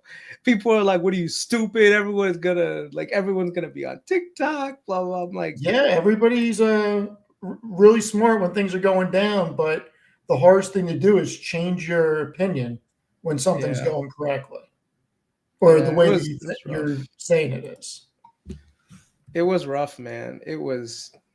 I'm telling you, sometimes when you get into like these, whenever you're a public person, you get the haters, bro. You get so many haters, but it is okay. It's okay, you know. Yeah, look, it is what it is. Yeah. It is what it is. So, what do you guys want to talk about? Let's talk more about Meta and how we need Meta to pump our bags. I mean, I don't even own it yet, but I agree. I am really hoping that they crack wearables. I'm really, really hoping for that. I have a long-term thesis. Now, this is a 5 to 10 year thesis that at some point we are going to transcend screens. Now, I'm not saying that we will not have computer screens or we won't have smartphones, but I refuse to believe that we will not be operating just in the space in front of us to some degree. And I think whatever company cracks that is going to control it. And I think Meta's got a really good chance of being first to market with that. And I think it's going to be huge. Yeah. This was the what is that thing called? Check this out. I had to call this out because I was so pissed off. Like, so Aisha, who was a friend at the time, she had wrote like Meta was diluting shareholders, and I was like, what? And this is in 2022, right, where they changed their compensation plan. So I had to like reply. I was like, wait a second, like, what are you talking about? They're not diluting shareholders. They're buying back shares. They're just using, just changing up their comp plan. So it was the dumbest thing, and everyone was posting like about how Meta was. It was the dumbest thing, man. And the thing is, she got absolutely flamed for this comment because everyone was coming after her. I mean, I didn't mean to dogpile on her, but basically, people were like making fun of Zuck. But this was the best comment. Thank you for your analysis, CFA. I can't believe someone with a CFA holder actually was saying Meta was diluting shareholders at the time. Who was it? It was Aisha. Really? Like she's been on. She was on like she's been on like what's it called? Fox News. And her and Fox. I have talked about energy a few times. Yeah, she's a very smart person, man. But Yeah, well, that's why I said I saw the picture and I was like, huh? I'm actually surprised because I remember she was bullish on freaking Unity at one point. Yeah. So the fact that she was saying that about Meta, I'm pretty surprised. Yeah, it just didn't make any sense. So that's when I saw it. I was like, whatever. Yeah, I mean, even people in the chat were confirming like this is old news from December 13th. Part of the compensation employees since share has dropped the number of shares needed to increase. It wasn't a very complicated thing to understand. They just need whatever. Is what it is. Yeah. Is what it is. I think what it is sometimes personal biases can get in the way of rational thinking. It's the same thing. I mean, it happened to me too with Palantir. If you think about it, my personal bias on valuations kept me away from a great long-term opportunity of re-accelerating revenue. But that's the thing. Like once you take a stand, sometimes you gotta be humble enough to reevaluate your thesis, whether that be on the long side or on the short side. This whole thing with I have conviction, I'm gonna hold forever, all that shit. Tell that to somebody else, man. If the thesis change yourself. Listen, I rarely sell things, but I sell things when the thesis is broken or gone. Yeah. And it's not easy, but sometimes you guys say this is not working anymore. And there's other places to put capital. I mean, there's one thing you should sell. What is it? We've talked about that. Palantir. No. What is it? What should I sell? Well, there's only one company you hold, I would imagine, that sells socks and Oh, listen, I have been very public that I am no longer bullish and I'm neutral. And I got to tell you, thank God I didn't freaking sell because it shot up 50 points. Did it? From when I turned neutral, yeah. I don't know that I could bring myself to sell Apple. You don't look. I can't bet against a company that does $100 billion in net income. It's so hard for me to bet against a company that has more than 2 billion devices out there. Nobody's asking you to short it. I'm saying sell it. Yeah, I'm saying so. It'd be very hard for me to sell it. I hate the fact they made a freaking sock holder for the iPhone. I hate that they don't innovate. I hate that Cook is still the CEO. There are things I absolutely hate about this company. He's But out I next have year. to respect the fact that they have over 2 billion devices. They do a tremendous amount of profitability, and nobody's getting rid of their iPhone or iPad. Period. It's the one company I can disagree with the path they've taken to get here, and I can disagree with moonshine investments that they've made rather than how I would have liked to see them deploy capital. I would have rather them go out and buy Warner Brothers Discovery than do some of the buybacks. I'd rather them buy Warner Brothers Discovery than do the stupid car project and beef up services and take critical pieces off the map because we see Amazon buying MGM and we see what Netflix is doing. But they didn't. Like, I'm very angry at Apple over things, but still can't get rid of it. Yo, Matt, are you beefing with people on the comment section? What's going on here? I mean, Matt just doesn't like us. He refuses to come on. Send him the link every Saturday. That's fine. I know. He's actually in the middle of something, so yeah. I'm just being funny. Yeah, well, that's where we are, guys. We are. Do we think we're going to get a Fed cut, or do we think Powell's going to fuck us? I don't really care what the Fed does in the short term, to be honest. I'm looking out 2 years ahead, and I see nothing but disinflation and deflation coming our way. So if that's the case, then I want to be long, low beta, high dividend, which is Verizon. Verizon's in turnaround mode. I mean, do you see that thing with 15,000 layoffs? Yep. That's what they're doing. They're becoming a lot more capital efficient. T-Mobile has got growth expectations, that are going to be coming down because they're raising prices, and Verizon's going to be picking up net users. They've also got value accretion from their Frontier. I mean, I've got this whole thesis on Verizon, and I know people will be like, "What Verizon?" And I'm like, "Okay, don't buy Verizon." But I like Verizon. I've made more money on Verizon doing Verizon options than doing it on the stock. And just the reason why is put it on your radar back in the day. You did. It was 100% Steven. Steven calls me up and he's like, "You're not going to believe this company. It's a solid company, generates a ton of free cash flow, and it's trading right now with an 8.5% yield." And I was like, "Okay, Steven, I will bite. Please elucidate me on who you're talking about." And I was like, and then when he said Verizon, I was like, "Oh, cool." And then I did analysis on their debt, and it made a lot of sense. Like now that they're your reaction on Verizon was not nearly as bad as it was with SL Green the first time I told you about that. And then you went and did the whole debt profile on. You're like, huh. I'll tell you the one thing that so much that I guess the retail investors don't get access to that I wish I could do more of is debt analysis.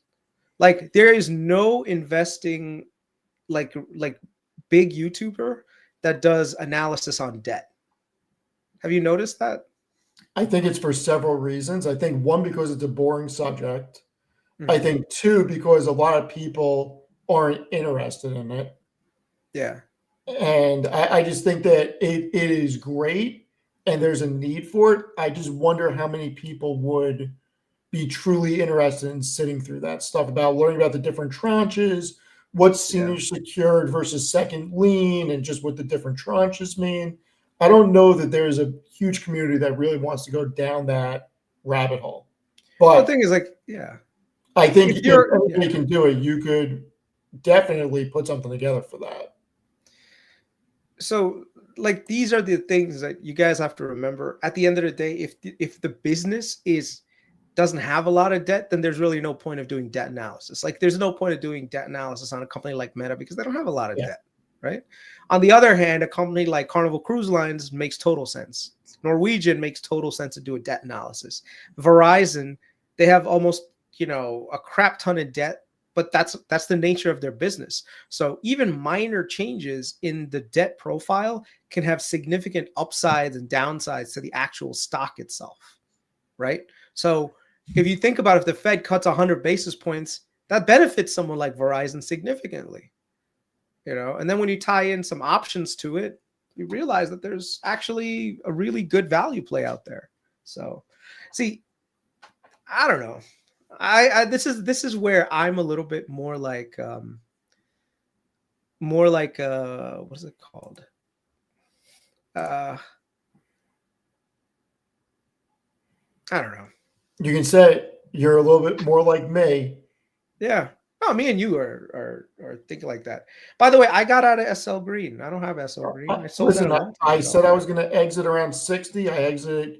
I put a stop loss in, I think 59.50, and I got out because I think that there's an overblown stigma on New York City right now. And if SL Green somehow gets down into like the low 30s, I will buy it again. Yeah. Why does New York City is going to be fine? Just for everybody's sake, it's going to be fine. Why does Verizon not simply pay off their mortgage? I don't know, because that's dumb. Why would you pay off stuff that's like 1 or 2%? Boomer investing was. So here's the thing. You're not investing like a boomer just because you understand the debt. Like if you understand what the debt profile of company is, you can understand what their earnings potential is going to be a year, 2 years, even 5 years out. A lot of times companies, they'll look good in the short term, but their debt is really bad. So in long term, they look bad. And then once the market recognizes it, they drop things out. Like here's an example. Everyone is looking at Fiserv right now and they're saying this is a broken business. I'm not touching it. I see value because I'm looking at their debt profile. I'm like, yeah, they've got debt, but they also have a ton of free cash flow they can use to pay down the debt and buy back shares at the same time. It's a durable business. It's going to be fine, And I'll be the one. I'll go against Dave Ramsey. I'm happy to go against Dave Ramsey because I think he is out of touch at this point. And I think he does a lot of good. And I think there's a lot of things he says is on point. But I got a big problem with his whole stance on credit cards because he's so. What happened, Tevis? There's a place for him in this world too. 100% there is. But I think he's out of touch because of how much wealth he has that it's not realistic for average people not to use credit cards. And guess what? You go to buy a home, you need a freaking credit score. And you build it using credit cards and getting a lease for a car.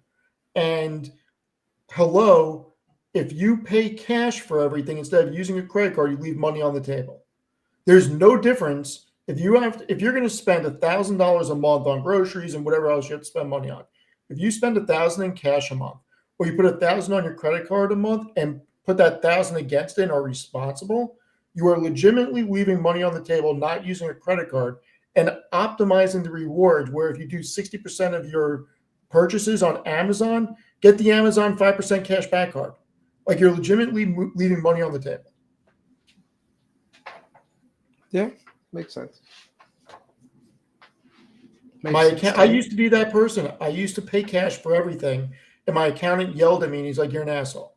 And he said to me, my accountant said this, quote, I will put a 50-cent pack of gum on my credit card. You are leaving money on the table. And he drilled it into my head.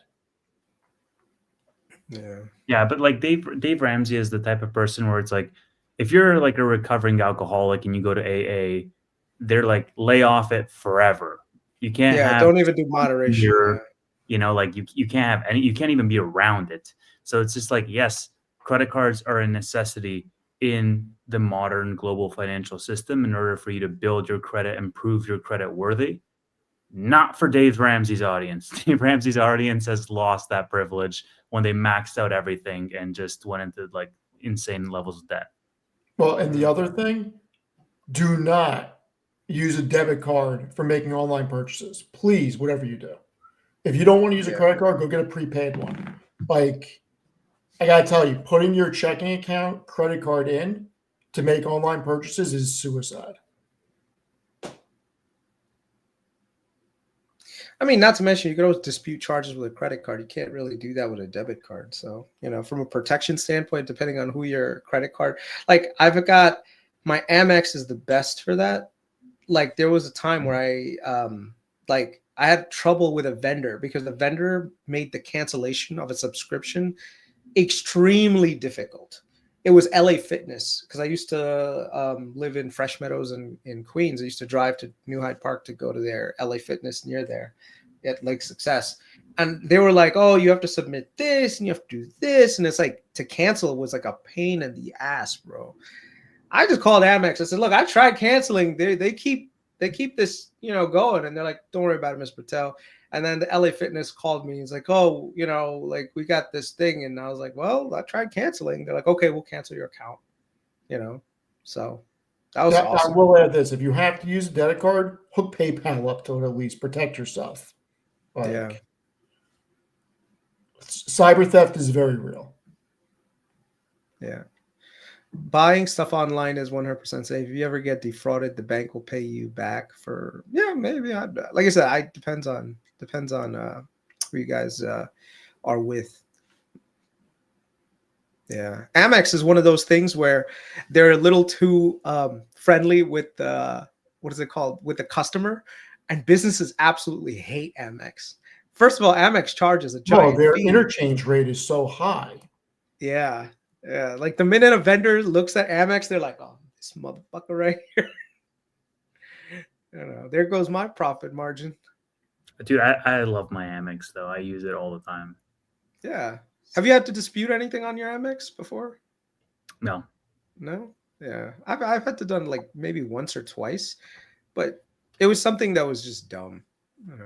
My mechanic won't take an Amex. Yeah. Yeah, there's a bunch of places that I've been to that just like will not accept it. That I need like a MasterCard or a Visa. I keep my Visa on the side just in case I need it. Like I'll try to use my Amex for everything, but if I can't, then I'll use that. Yeah. Internationally, so I don't know if you guys have seen this with Amex. They actually have a protection plan where if you get stuck in another country, they'll freaking fly you home. Like they've got some crazy stories I've heard where American Express has gone like an extra length to get people out of a really big jam. Next thing you're going to tell me is you're buying the Breitling watch where you hit the button and freaking people come for you. No. Is there a thing like that? Yes. It's a special pilot version where they'll send a team out for you.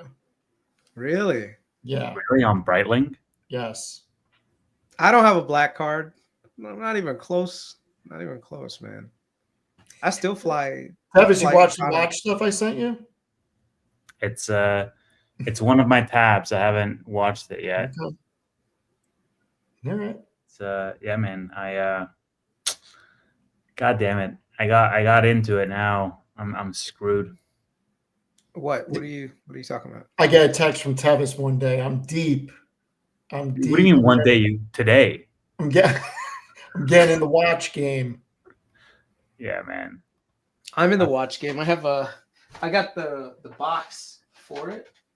So I've got 3 watches so far. They're nothing special. So one's a Movado. One is a Fossil, just an everyday wear watch. And the last one is just a regular Invicta. So, like I said, I've got to buy I'm thinking about getting. I told my wife, I said the ultimate watch for me in the future is going to be a Patek Philippe. I knew you were going to say that. I want a Patek Philippe so bad, man. Oh, but dude, just get one to congratulate yourself about UNH. Nah, I'm not going to do that. Why not? No. It's too call it a commission from yourself to yourself. Nah, I'm all right. I'm good. I'll wait.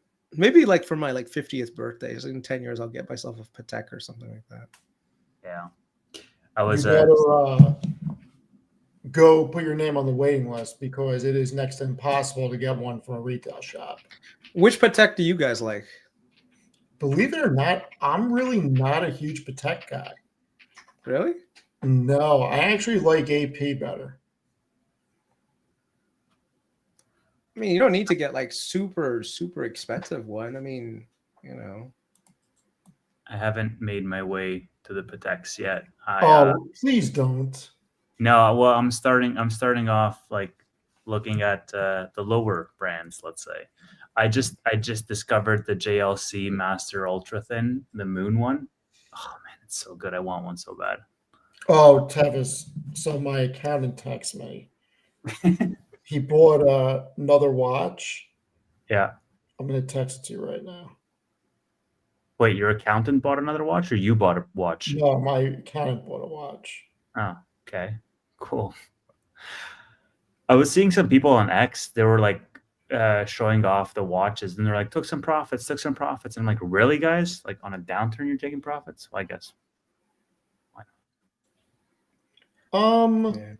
It depends. I mean, look, if you're lucky enough to get some Rolexes from the actual dealer, you're into them for well under what they sell on the gray market for. It's beautiful, dude. I love that. And it's like that one's not even that expensive, is it? Wait, can I see it? Can you see that? Show it again. I wasn't paying attention. Let me see. I'm texting it too. Okay. So this is it actually is somewhat expensive, but because of the brand, doesn't feel bad wearing it in front of clients. Yeah. Really? Yeah. Oh, how expensive is this? Kris, it's not like crazy. Yeah. It's this is beautiful, though. This is a Patek that I would get. It's very simple. It's nothing like, oh my God, like super flashy with grand complications. Like, I'm very simple minded. Simple. That looks exactly like my daily wear. Yeah. Kris, that looks exactly like the JLC that I've been looking at. Look at JLC. Hold on. Was it JLC? Yeah. And I may get somebody on Alternative Asset Weekly to discuss just watches at some point. Because you can consider them investments, certain ones. Yeah. I like that, Kris. Yeah. It's very, very simple, really nice. Like I said, I think people overlook, like they really get like a lot of complicated stuff, like this one, it's the grand complications. Oh, I'm actually looking at it right now. You know, the grand complications, if you guys see the level of detail like It's these crazy. guys go through. But see, this is like, please rob me. You know. Ooh, Ethereum is up. What's going on? Is it turning around?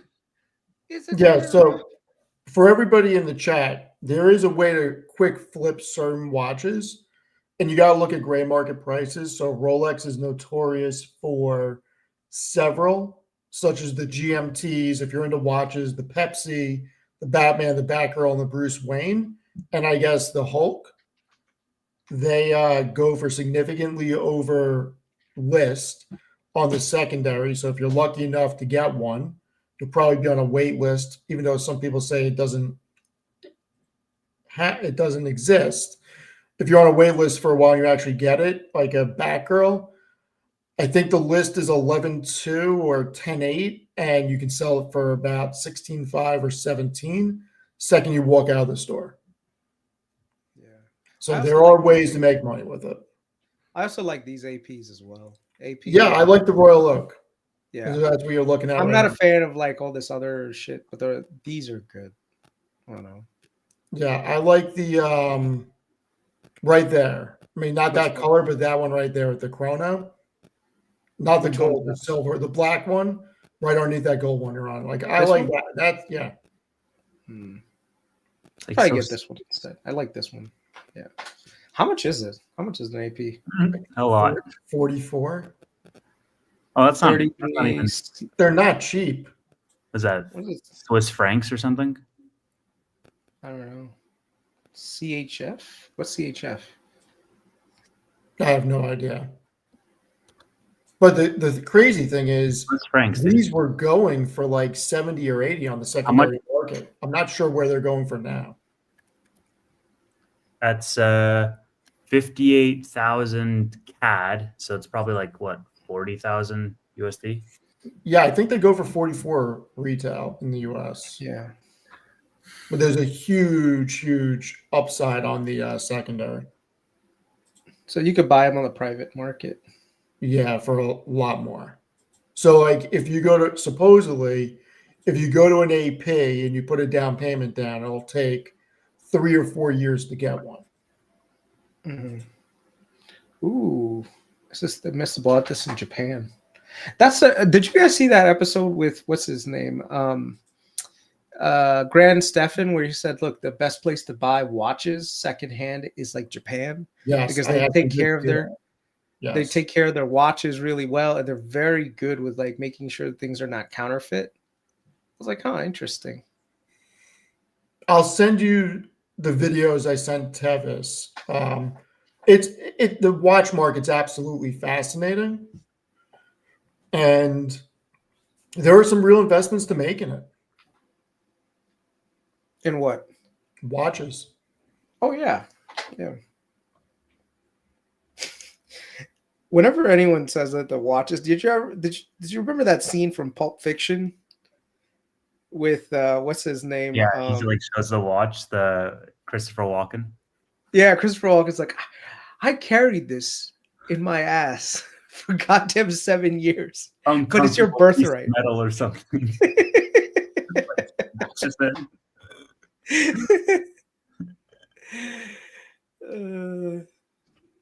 God, that was a good movie. Such a good movie. Such a good freaking movie. Okay, Spencer, I am with you. I'm that nerd that watched an entire special on CNBC about freaking Birkin purses and how the people who actually do the saddle stitch have to practice for 2 freaking years. It's insane. It's truly insane how much those purses go for. Crazy. Yeah. I don't even know what to say about that. But yeah, those are investments. There's so many alternative investments that you can make these days. It's really wild. The only investment that Chris, I need to make now is your thesis on private credit may be coming true. Yeah, I told you. You see Blue Owl, what happened? Yep. Look, private credit is not a place where you want to be right now. The thing is, it's really hard to unload these things. So a lot of these CLOs are having tough times. So I don't know what's going to happen. I mean, ultimately, I think Blue Owl will be okay, but it is very interesting what's going on. Yeah. Just private credit is in a rough spot. Yeah. It just goes to show, man, so many endowments and everything else. They're like, oh, we're going to get you this steady return over the long term. They can't beat the S&P, right? And then at the same time, they're charging you arm and a leg for these fees. Well, I think that's part of the problem, that they started selling this stuff to individuals, not private endowments, that actually need to redeem money. Yeah. I mean, these private endowments, you look at Harvard Endowment or Columbia Endowment, they don't need to redeem shit. But, all these freaking brokers that are getting paid a commission to sell these private equity funds, they're selling it to people who may actually need to liquidate at some point, and that hurts on redemptions. Check this house out. This house is just a little bit over. Well, it's not a little bit. It's a lot over my budget. But this is the house I really, really, really like. It's here in Atlanta. Like, this is the Chattahoochee River. It's in the background. It's so nice. I'd love to buy this and invite you guys over. The fucking mosquitoes will kill you. I know. Like, what are you doing? I'm gonna get this mosquito killing drone. The mosquitoes will eat you alive on that property.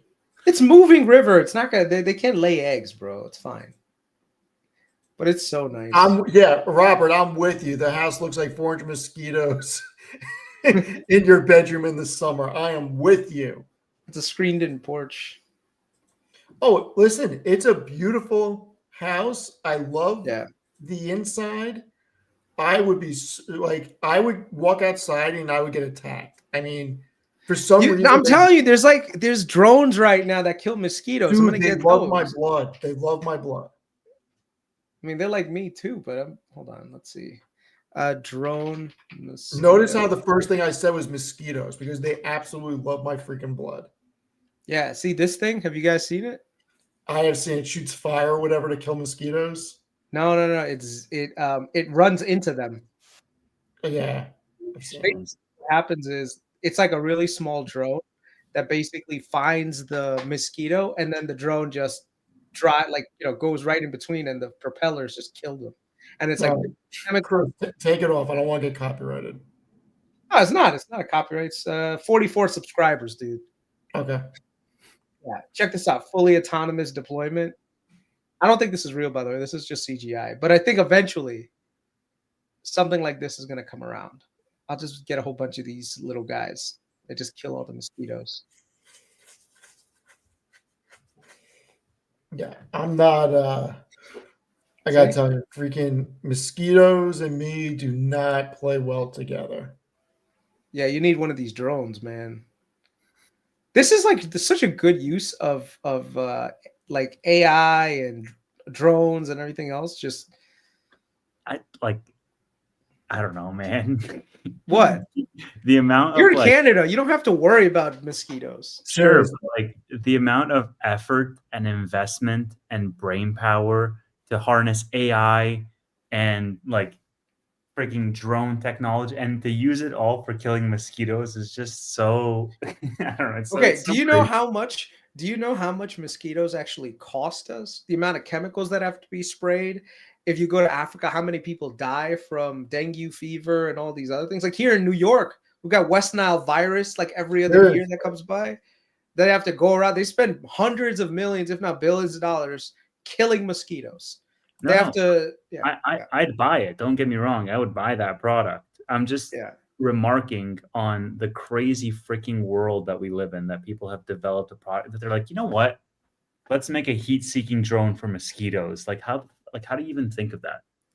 I think it was a sonar, but I get the point.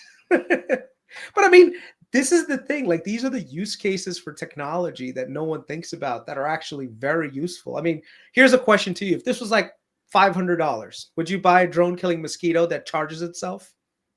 Depends where I live and what the lifespan of that drone is. I don't know. It's like 5 years, whatever. It literally if I have mosquitoes year round, maybe. I live in Georgia. Trust me, we get all sorts of insects. You know, I'd buy it for sure. It's almost like I'd buy 10. Yeah. Pesticides killed birds too. That's right. Pesticides killed birds. So if there's like a non-pesticide way to kill these stupid mosquitoes, we do it. Like my brother-in-law, they have like a really nice backyard, and I feel bad for my brother-in-law's kids because they get bit all the time from these stupid mosquitoes in the backyard. You know, Joro spiders. We have Joro spiders here in Atlanta now. My wife was telling me about them. Second invasive species. Big ass Joro spiders. Yeah, Chris needs to buy some bats. Where can I buy some bats? Like China. You have to go there, Stephen. Just saying, right? People that welt up. Just buy the frigging drone, dude. Yeah, exactly. Don't even Google about the bats. Just buy the drone. Someone's like, too soon. You know, have you guys ever been to Tennessee? No. I was in Tennessee during basic training at Fort Knox, and man, we had horse flies. Those things are freaking gigantic, man. You say horse flies? Yeah. Yeah, Have you we heard? have them up here. They're fucking huge. I can show you guys. Like, I actually can't believe I'm seeing so many things about Tennessee real estate. It's crazy. yeah. So this is like, just so people know what a horsefly looks like. This is the size of a horsefly right here. Look at these giant things. They're all over in the South. Look at the size of that thing. They will eat up those things. And then like here in down south, we've also got brown recluses. This thing is one of the worst things to ever happen to a person if they get bit. A brown recluse, like if you see what the Oh my god. doing, it No God, no. necrotizes skin around it and stuff. It's really bad. So, like I said, in the South, it's really nice, but when we got bugs, it's not fun. Dude, I should not be looking at real estate in other places. I'm looking at houses in Nashville right now. Mhm. Property tax $60. Like what is going on here? There's no way there's $60 property tax. They don't have state income taxes either in Tennessee. I'm just saying this where it's saying property tax per month on the house. I'm looking at $60. Doesn't make any sense. $60. It can't be $60. Sorry, It can't be. I don't It's believe gotta that. be wrong. It's wrong. It's definitely wrong, unless it was assessed, during the Revolutionary War, and it hasn't changed since. Once you start getting out of the Northeast, it's wild how much, even if this is incorrect, just knowing what other places charge for property tax, it's crazy when you start getting out. Yeah. I don't even know how people live in Long Island, man. The amount of tax that you guys have over there is insane. People have lost their minds. These towns have lost their minds. I'll tell you that right now. Like Just there's they keep places in raising Long Island property where taxes. taxes are not crazy, but a lot of the taxes on Long Island are freaking insane. Let's take a look. Let me just show you guys. Okay, let's see Zillow. And the thing is, like the real estate, it's like not even the houses aren't even that good to begin with. Because a lot of Long Island houses were built in the freaking 70s, 60s. Okay, this is New Hyde Park. They have a good school district around there. How did I know? Like, why was New Hyde Park the first thing that came to your mind going to Long Island? Because I used to be around there, so the zip code is in my head. Oh, okay. Yeah.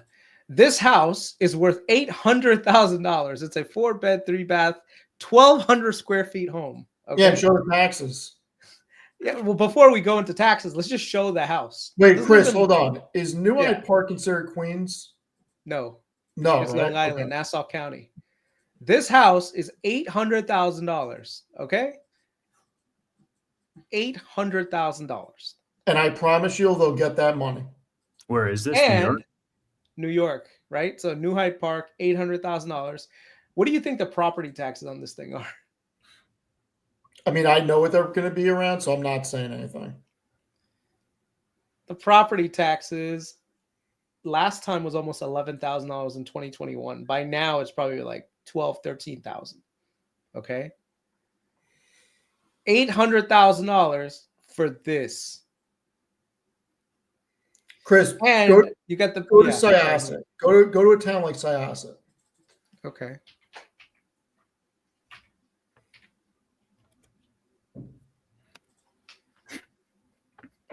Okay.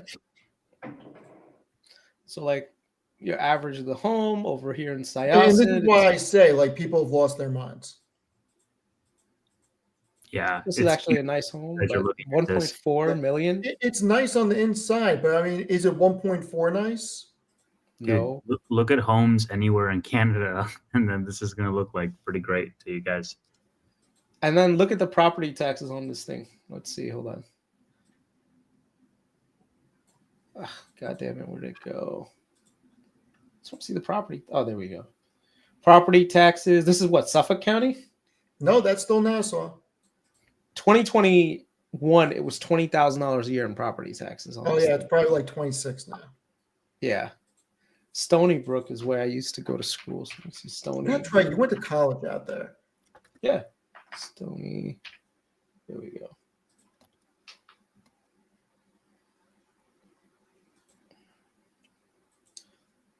Stony Brook right here. So like homes around here around campus. This is Stony Brook's campus.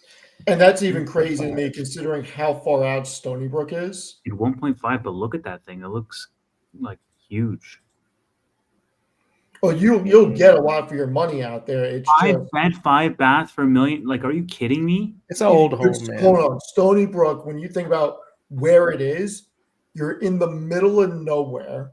And you're Dude. so far out on the island that Steve, just look at Vancouver or Toronto, and then tell me what you can get for $1 million. And then, dude, 5 bed, 5 bath for $1 million. That looks like a dream to me. right, I get that. But when you think about proximity Yeah. of where you are to things, if you have to go to the city, oh my God, you're not living in Stony Brook. So if you look at the property taxes for this thing last time, it doesn't even show the property taxes were, but it's up there. I'll tell you, there's a couple of places because this is called, if anyone here is from Long Island, Gold this Coast. part is the Gold Coast, right? You want me to So give you this a is town to where look at to show them freaking crazy stuff? sure. Wait, sure. zoom out a bit, Chris, so I can get an idea of where this is. Okay, so New York City is here. Tevis, look, Chris, This is give Long me one Island. sec. Give me one sec. So, Tevis, do you watch How I Met Your Mother? Yeah. You know the drunk train That's episode? the train, right? Yeah. Yeah. That's where that is. But that's on your way to fucking Ronkonkoma. I love Yeah. how like they make it so polarizing to be from like one of these freaking boroughs, like Long Island, and it's just like it's right there, dude. But I also get it because like I also No, live in you the trust city. me. You would need to live here to like truly get it. Chris, show either Sands Point or Center Island. I was gonna say right here is where, what's it called? Bell something was like pretty good, and then up north. What did you say? What is Sand that? Point? Great Neck? That's Great Neck over there? No, Great Neck is further the other way. I couldn't But this see where is you Sands were. Yeah, it's Port Washington. That's Sands Point right there. Yeah, Yeah, dude. This So is do right Sands Point. Sands Point's Yeah. insane. right here. This is Sands Point right here. Yeah. This is where old money is. Look at the houses on the water over there. 30, 40, 50 mil. Yeah. Like the hedge fund managers and stuff, this is where they live. Somebody said you don't get it, Tevis. Steve would split the tiles to find the jelly bean. Yeah. But this is where New York This old looks money nice, is. man. This looks really freaking Oh, it's nice. beautiful. Yeah. Oh, it's $5.5 million. That's why it looks nice. Yeah. Cool, I mean, there's some houses over there that are dude. tens and tens and tens. 23 is million. this? What is this stream? We have like several hundred people watching us look at random houses. I and we mean, talked about horse how- flies. And we talked Could about. you imagine living there? I It's like living in a could. freaking hotel. I'm imagining it right now. It's fucking amazing. Yeah. Chris, where are the taxes on that before you click off? All right. Let's see. So on the $23 million estate, Where are the taxes? let's see. They probably wouldn't like put that No, out. it'll be there. 160,000 in 2021 a year. I mean, it's not that bad. Oh Like, yeah, wait. and you need staff to run the place and do Well, everything. no, it's not that bad. Like, look at it from Yeah. a percentage comparison. It's actually cheaper from a percentage basis for the $23 million home than the $1 million home that has 20 grand in taxes. Tevis, you buy that place, I'll Think rent a like room. that. from you. I'll rent a room from you. You buy the place. I'll rent a Great. It has 12 rooms. I'll give one to you and 10 other of my friends. Oh my god! I I think hope the you make part- enough money to be able to afford that. Knock out the property taxes Okay. easy. I think the part that people always get shocked at in New York is just there's such obscene levels of wealth in New York, and then there's abject poverty in other parts. It's And insane. even like Whole world. And like, and if you no, but New York, literally, you could drive like, okay, so this is the Cross Island. Okay, so this is Nassau County, and then this is like New York City, like Manhattan, like Queens, right? So if you just go a little bit further down, you can see like this area right here, like by the airport. What is this? Like Rochdale and stuff. This is where all the crime happens. You know, this is where like around here, like Rockaway Boulevard and everything else. So if you drive from here and you just go literally like a few miles this way up north to like to New Hyde Park and everything else, so all the rich suburbs are here, and then all the poor sections are like around there. But then literally after this, you get to like Howard Beach, and Howard Beach is all the nice expensive houses. See? Actually, Howard Beach is not that expensive. Huh. Where was it? Oh, Mill Basin. You're probably Sorry. thinking 5 towns like Lawrence and over there. Yeah. I was thinking Mill Basin. This is so far from the city that this is just like vacation homes or summer No, homes this or is something, or no? close to the city. It's close. This is, Yeah, yeah. This is close. very close. City's right there. This is okay. Manhattan. This is where it is. Yeah. Very close. What would this here? This is still Long Island, Steve? It's Long Island, but it's Brooklyn. Yeah. Oh, okay. Got This is Long Island. So The basically, whole thing's Long Island. So Queens and Brooklyn are on Long Island, but nobody considers them Long Island except for people who are technical. Because you can have 1 foot in Nassau County and 1 foot in Queens. You don't cross a bridge. it's like Cross Island. That's usually the demarcation line right here. So literally, if you go to school, if you live here, you go to school in Nassau County. If you go to school here, you go to like New York City public schools. And it's funny because if you grew up in Nassau County and you live on the South Shore, you typically don't go past 106, 107. And if you live on the North Shore, you typically don't go past 106, 107. Like Hicksville train station area is like kind of that cutoff point where for some reason not a lot of people cross over. It's freaking wild. This is not considered the city. Like the city ends at Queens and then that's it, right? New York City, technically, Douglaston. It kind of depends on who you ask, to be honest, because some people think New York City technically is just Manhattan, right? And then Brooklyn and Queens, Staten Island, and the Bronx, they're just the outer boroughs, you know. But so they still pay city tax, so they're part of the city. Right. Man, you know what the one mistake I made? I bought my apartment too freaking soon. No, it's fine. I don't care. Like I wish instead of buying the condo, I had bought a townhouse. Oh, you would have cleaned the fuck up. The townhouses around here were so cheap during 2008, 2009. They're like, what are they going for now? Like 1.5 or 2? Well, if they're really done up, like let's see. Let me see if 1.5 right there. That's not a condo. I mean, that's not a townhouse. That's one apartment in there. Yeah, 1.5. It's in. People lost their minds. Yeah, something like this. It's not even. It's a condo. What the hell? Let me find actual townhouse. The only thing is, you're probably gonna get like you gotta. The one part that people don't know is that this is where all the projects are. This is the Marcy. These are the Marcy projects right here. These are the Marcus Garvey projects. You know, so it's not like without its own dangers. How do the boroughs rank in terms of like most to least expensive? Like I would imagine Manhattan's obviously the most expensive. And then how does it go? I would rank it. Yeah. Manhattan, Brooklyn, only because of just Williamsburg and all those places now.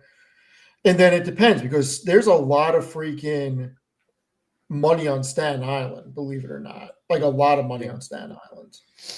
There's also a lot of money in Queens. And then the Bronx is probably last, but the Bronx has got some really beautiful areas also.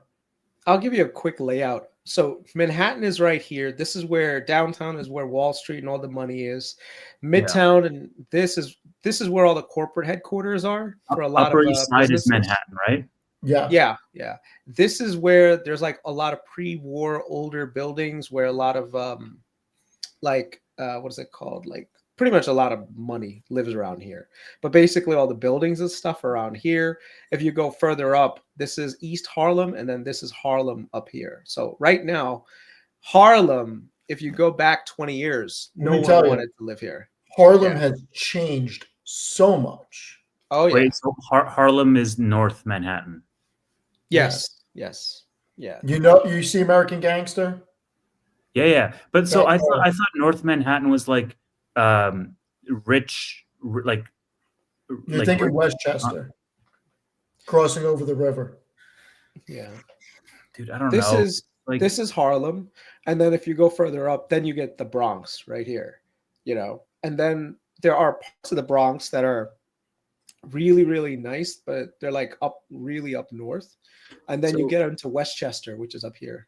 And Well- I'm sorry, but I'm going to piss a lot of people off right now. You can get better Italian food on Arthur Ave than you can on Mulberry. Just saying. Probably true. I don't know. So I thought it was the higher the street numbers go, the more sort of ghetto it becomes. Is that wrong?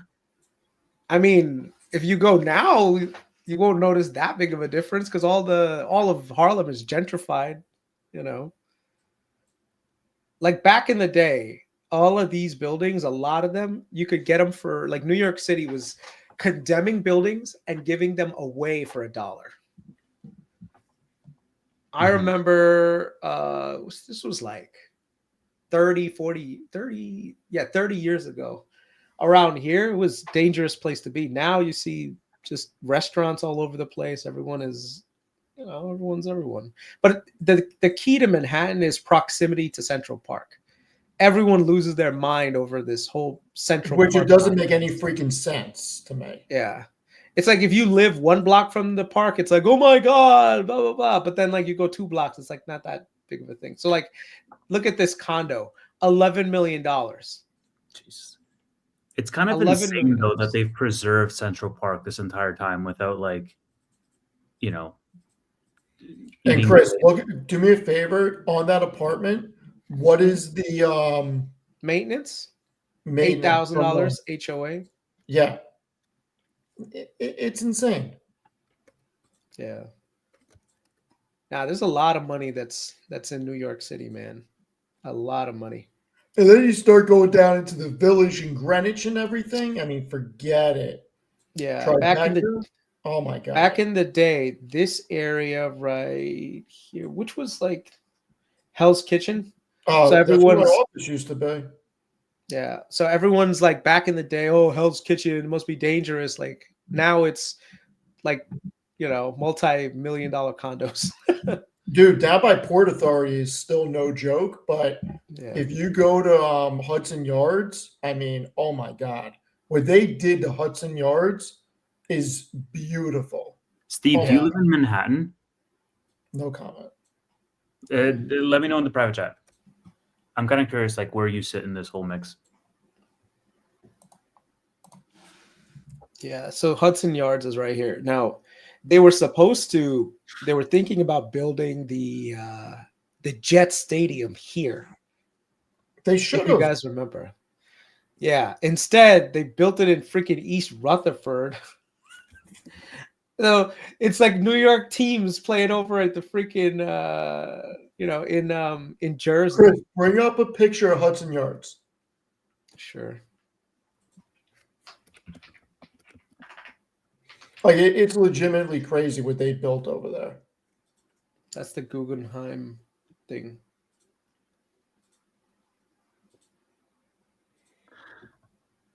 So this is Hudson Yards. Like none of that was there. Like Yeah. 6 years ago, none of that was there. Like they completely built the whole area up, and when you walk around over there, it's wild. Yeah. Oh no, New York City has changed so much. Yep. The place that that I used to go bike riding with my brother, because I used to live here in Carroll Gardens in Red Hook, right here. Even Red Hook, back in the day, this was like a super like dangerous area to be in, right? Now it's gotten a lot better, and now everything around here is like millions of dollars. Wait, so right? where's Jersey here, guys? Jersey's on the other side over here. Zoom out, zoom out. And Right. I'll tell you, Jersey City has beautiful views of freaking New York City. I mean, incredible. Yeah. Incredible. And you can take the path right in. Yep. This is where me and my brother used to drive, ride our bikes through the Brooklyn Promenade. Back in the day, all of this stuff, which is really nice now, was just like. Wait, is that where all the soccer fields are, Kris? Yeah. I know exactly where that is. Satellite view right here. Yep. There's that outer ledge you can drive on. It's over, and it hangs over all the soccer fields. Yeah. And this is the Brooklyn Bridge right here. I really wanted to buy a nice townhouse around here. Like that was like my dream as a kid. Never gonna happen. Look at the price on these things. No, they're insane. I mean, Brooklyn was one of the craziest expansions I've seen living in New York. Yeah. Everybody rushed from Manhattan and bought up stuff in Brooklyn and rebuilt it and made it incredible. And somehow Brooklyn became the new Manhattan, where they're getting arguably higher prices than you're getting in Manhattan for places. It's crazy. Yeah. Because of the view of Manhattan. Yeah. Like, I'll show you guys the view that you get from around here from the Brooklyn Promenade. Hold on, I'll show you. Brooklyn.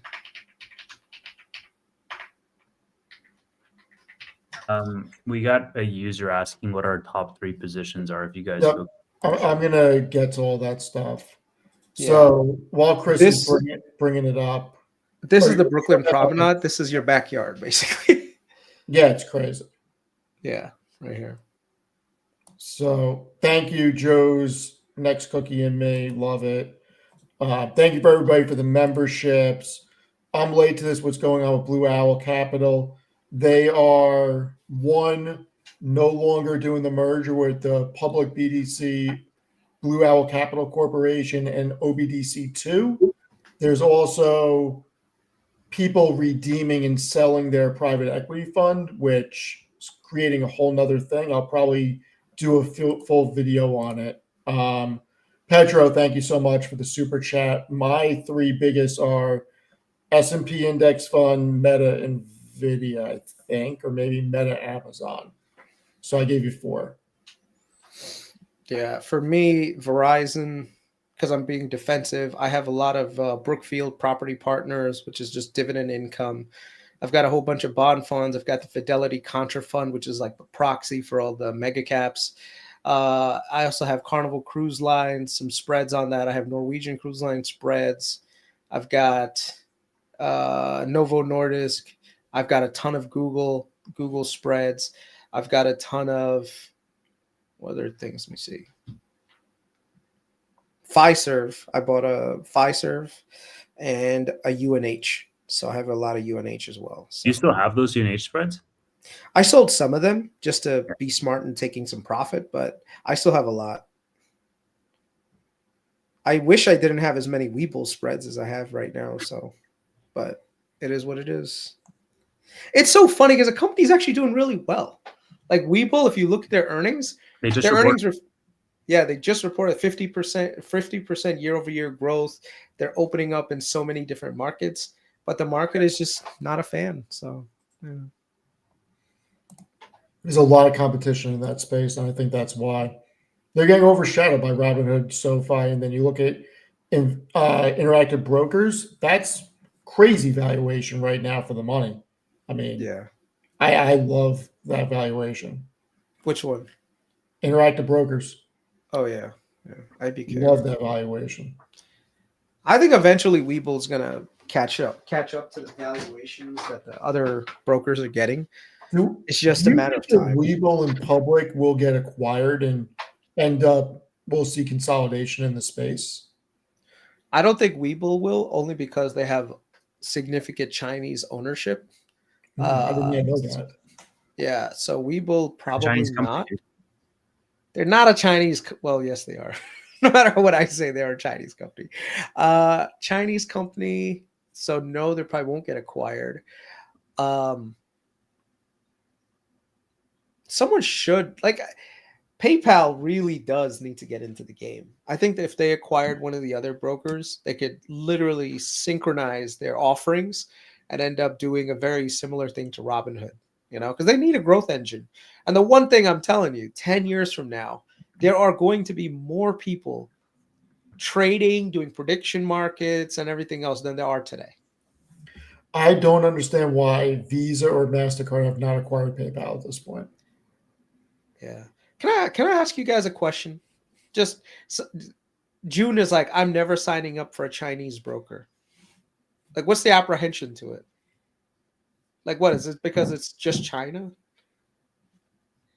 Is that the thing? Like, I mean, probably where the data sits. Yeah, I would imagine data concerns and privacy and whatnot. But half the people that are like, "Oh, I'm concerned about my privacy," bro, you ain't got two nickels to rub together. You're like, "I'm concerned about China and my privacy." And not to mention those same half the people, they're all on TikTok anyway. So exactly, right? You're on TikTok, which is a Chinese app, so it's like I don't have any of that stuff. Chris, what was your question? that was his question. No, that was he had something else he was going to ask. There was? Oh, I thought you were going to ask something else. Yeah, no, the thing with Webull is it's not owned by China, but the majority of the investors that are invested in it, the founders are Chinese. Now, the thing is, yes, they're Chinese founders, but they have a global headquarters here in the US. They're a publicly listed US company. A lot of users here are in the US, including myself, right? So I just think so many companies, they get this whole like, oh, they're a Chinese company, they're uninvestable. And I'm like, yeah, okay, that's fine. Don't invest in them, I think once you go outside of the US, yeah, it was founded by an Alibaba co-founder and executive. That's right. See, the thing is, we have been indoctrinated, in my opinion, to be like, oh, China, China, China. But then the minute you get outside of the US, people are like, they're driving Chinese cars, like Chinese EVs. They're using Chinese products. It's not that big of a deal. Like Huawei is a major telephone manufacturer. Isn't BYD one of the largest car Yeah, companies? it's the largest. By the way, if you are anti-China, then stop buying Teslas. You know why? Because who supplies all the battery packs to? It's hard to be anti-China. A lot of the stuff we Like purchase comes from there. if you're tackling it from a supplier perspective, stop buying anything. Everything's fucking in China. This right here, iPhone. Where do you think it comes from? Do you think it comes from like a factory in Detroit? Like, no, it comes from China. All the routers, all the the telecommunication systems that we have, computer monitors, mics. So I'm not saying like, hey, you need to like go full hard and buy nothing but China. But I find that people leave a lot of money on the table because they're like, oh, I just don't want to buy China, which is fine if that's your investing philosophy. But me, I'm a little bit political agnostic when it comes to investing things. Now, yes, is there a risk to like about China being authoritarian and them cracking down on their tech companies, like the whole thing with Jack Ma getting disappeared? Yeah, that's definitely something that you have to keep in mind. But at the same time, those same businesses are actually very, very stable businesses. No. So I think you said both points in the same sentence, right? Because let's say you own Alibaba, the actual company fundamentally could be performing very well, but you as an investor always have the fear in the back of your mind that I might wake up tomorrow and Jack Ma's in a gulag or whatever might happen, because the government has such a high level of agency in private markets that private markets are not really private markets or public markets. So you get my point. Like they're not independent of the government. So that's always a fear of investing in China. Now, using Chinese products, I'm fine with that. I think exposing your like financial data to Chinese products might be like a regulatory thing or a personal, preference thing. But I'm not saying like, hey, I want to boycott China and not use an iPhone or not, everything I freaking have is made in China pretty much. So, But investing in Chinese companies is a whole different thing because of the security that I have in terms of being able to sleep easy at night. Because if I buy something, it's like ADR shares, let's say, or the Chinese government might do something, or whatever the case may be, that's completely out of my control. Yeah. I mean, for me, I don't mind investing in Chinese companies, but you're right. I definitely don't give it the same crazy level of valuations that I do as, like a US based company. But it's not to say that, anything that's China is not investable, So, I mean, I was a shareholder of Baba for a while. I exited after I made money on it, after having to buy my way out of the hole. But I mean, look, for a long time, and the big thing with Baba was I had called my broker to find out what would happen if the shares got delisted. And I was okay with what happened with my broker. And I always suggested that people do that. But it was trading at a valuation that made no sense. And I ended up making money on it, thank God. But I'm no longer in it. Yeah.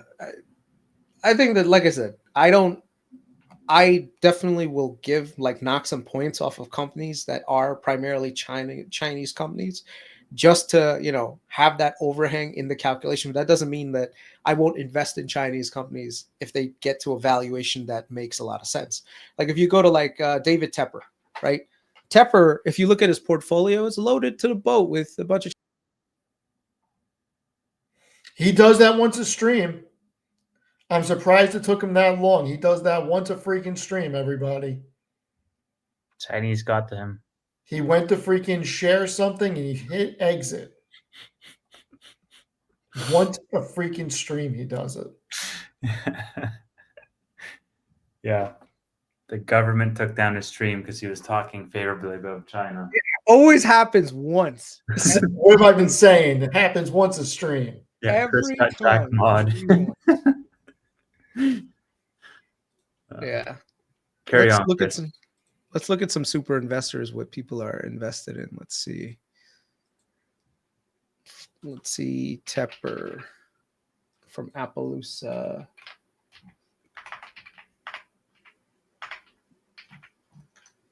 Okay.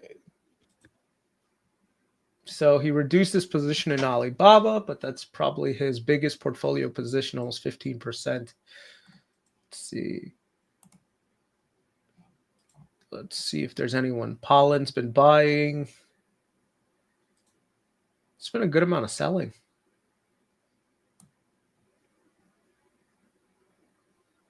What are insiders? No, there's no insider transactions. Ownership. All right. Let's look at the top 10 things that most quote unquote super investors have been buying. Last quarter, Fiserv is at the top. Look at that. Dodge and Cox, they bought a lot. But this is before Fiserv fell off. Seth Klarman bought more. Tepper bought a new position. They bought at a higher price than I did.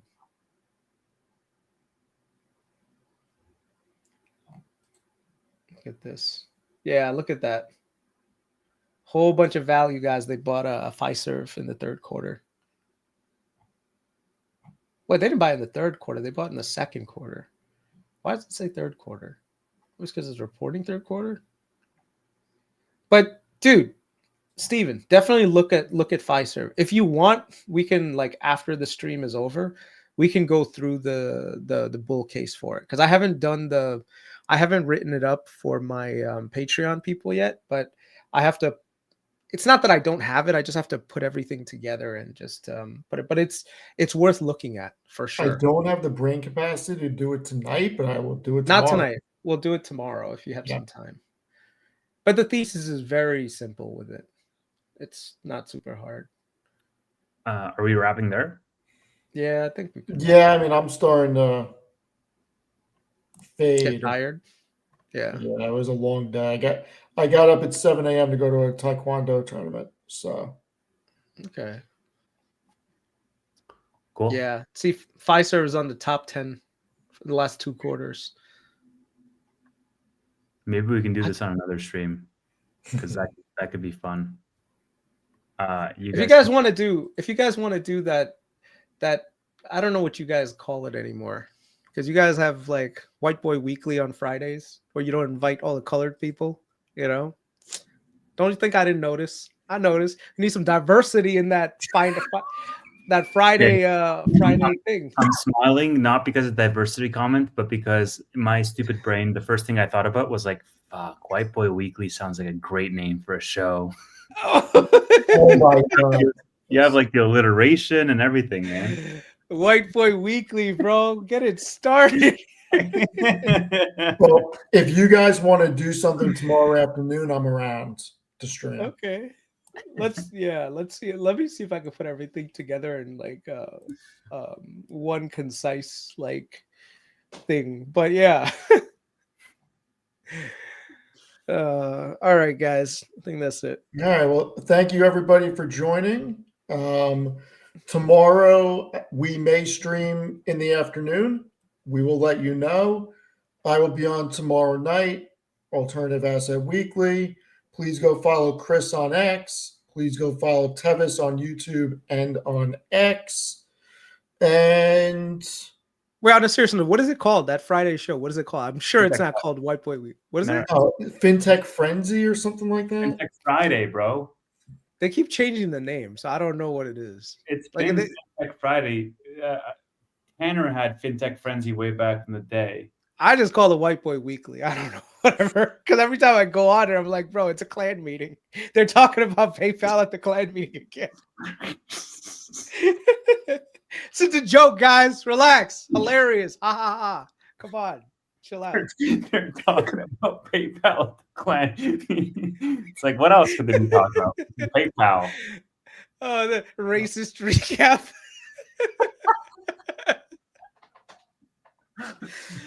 I gotta do maybe me and Ahmed, we find another couple of brown dudes, We gotta do like Indian Weekly or something. I don't know. Yeah. Funny. All right. We will see everybody tomorrow. Have a great night. Melatonin Mondays? I think you mean melanin Mondays, not melatonin. Melatonin is the stuff you take to go to sleep. Everybody go to sleep. It's called Melanin Mondays. The brown people refuse to follow me already.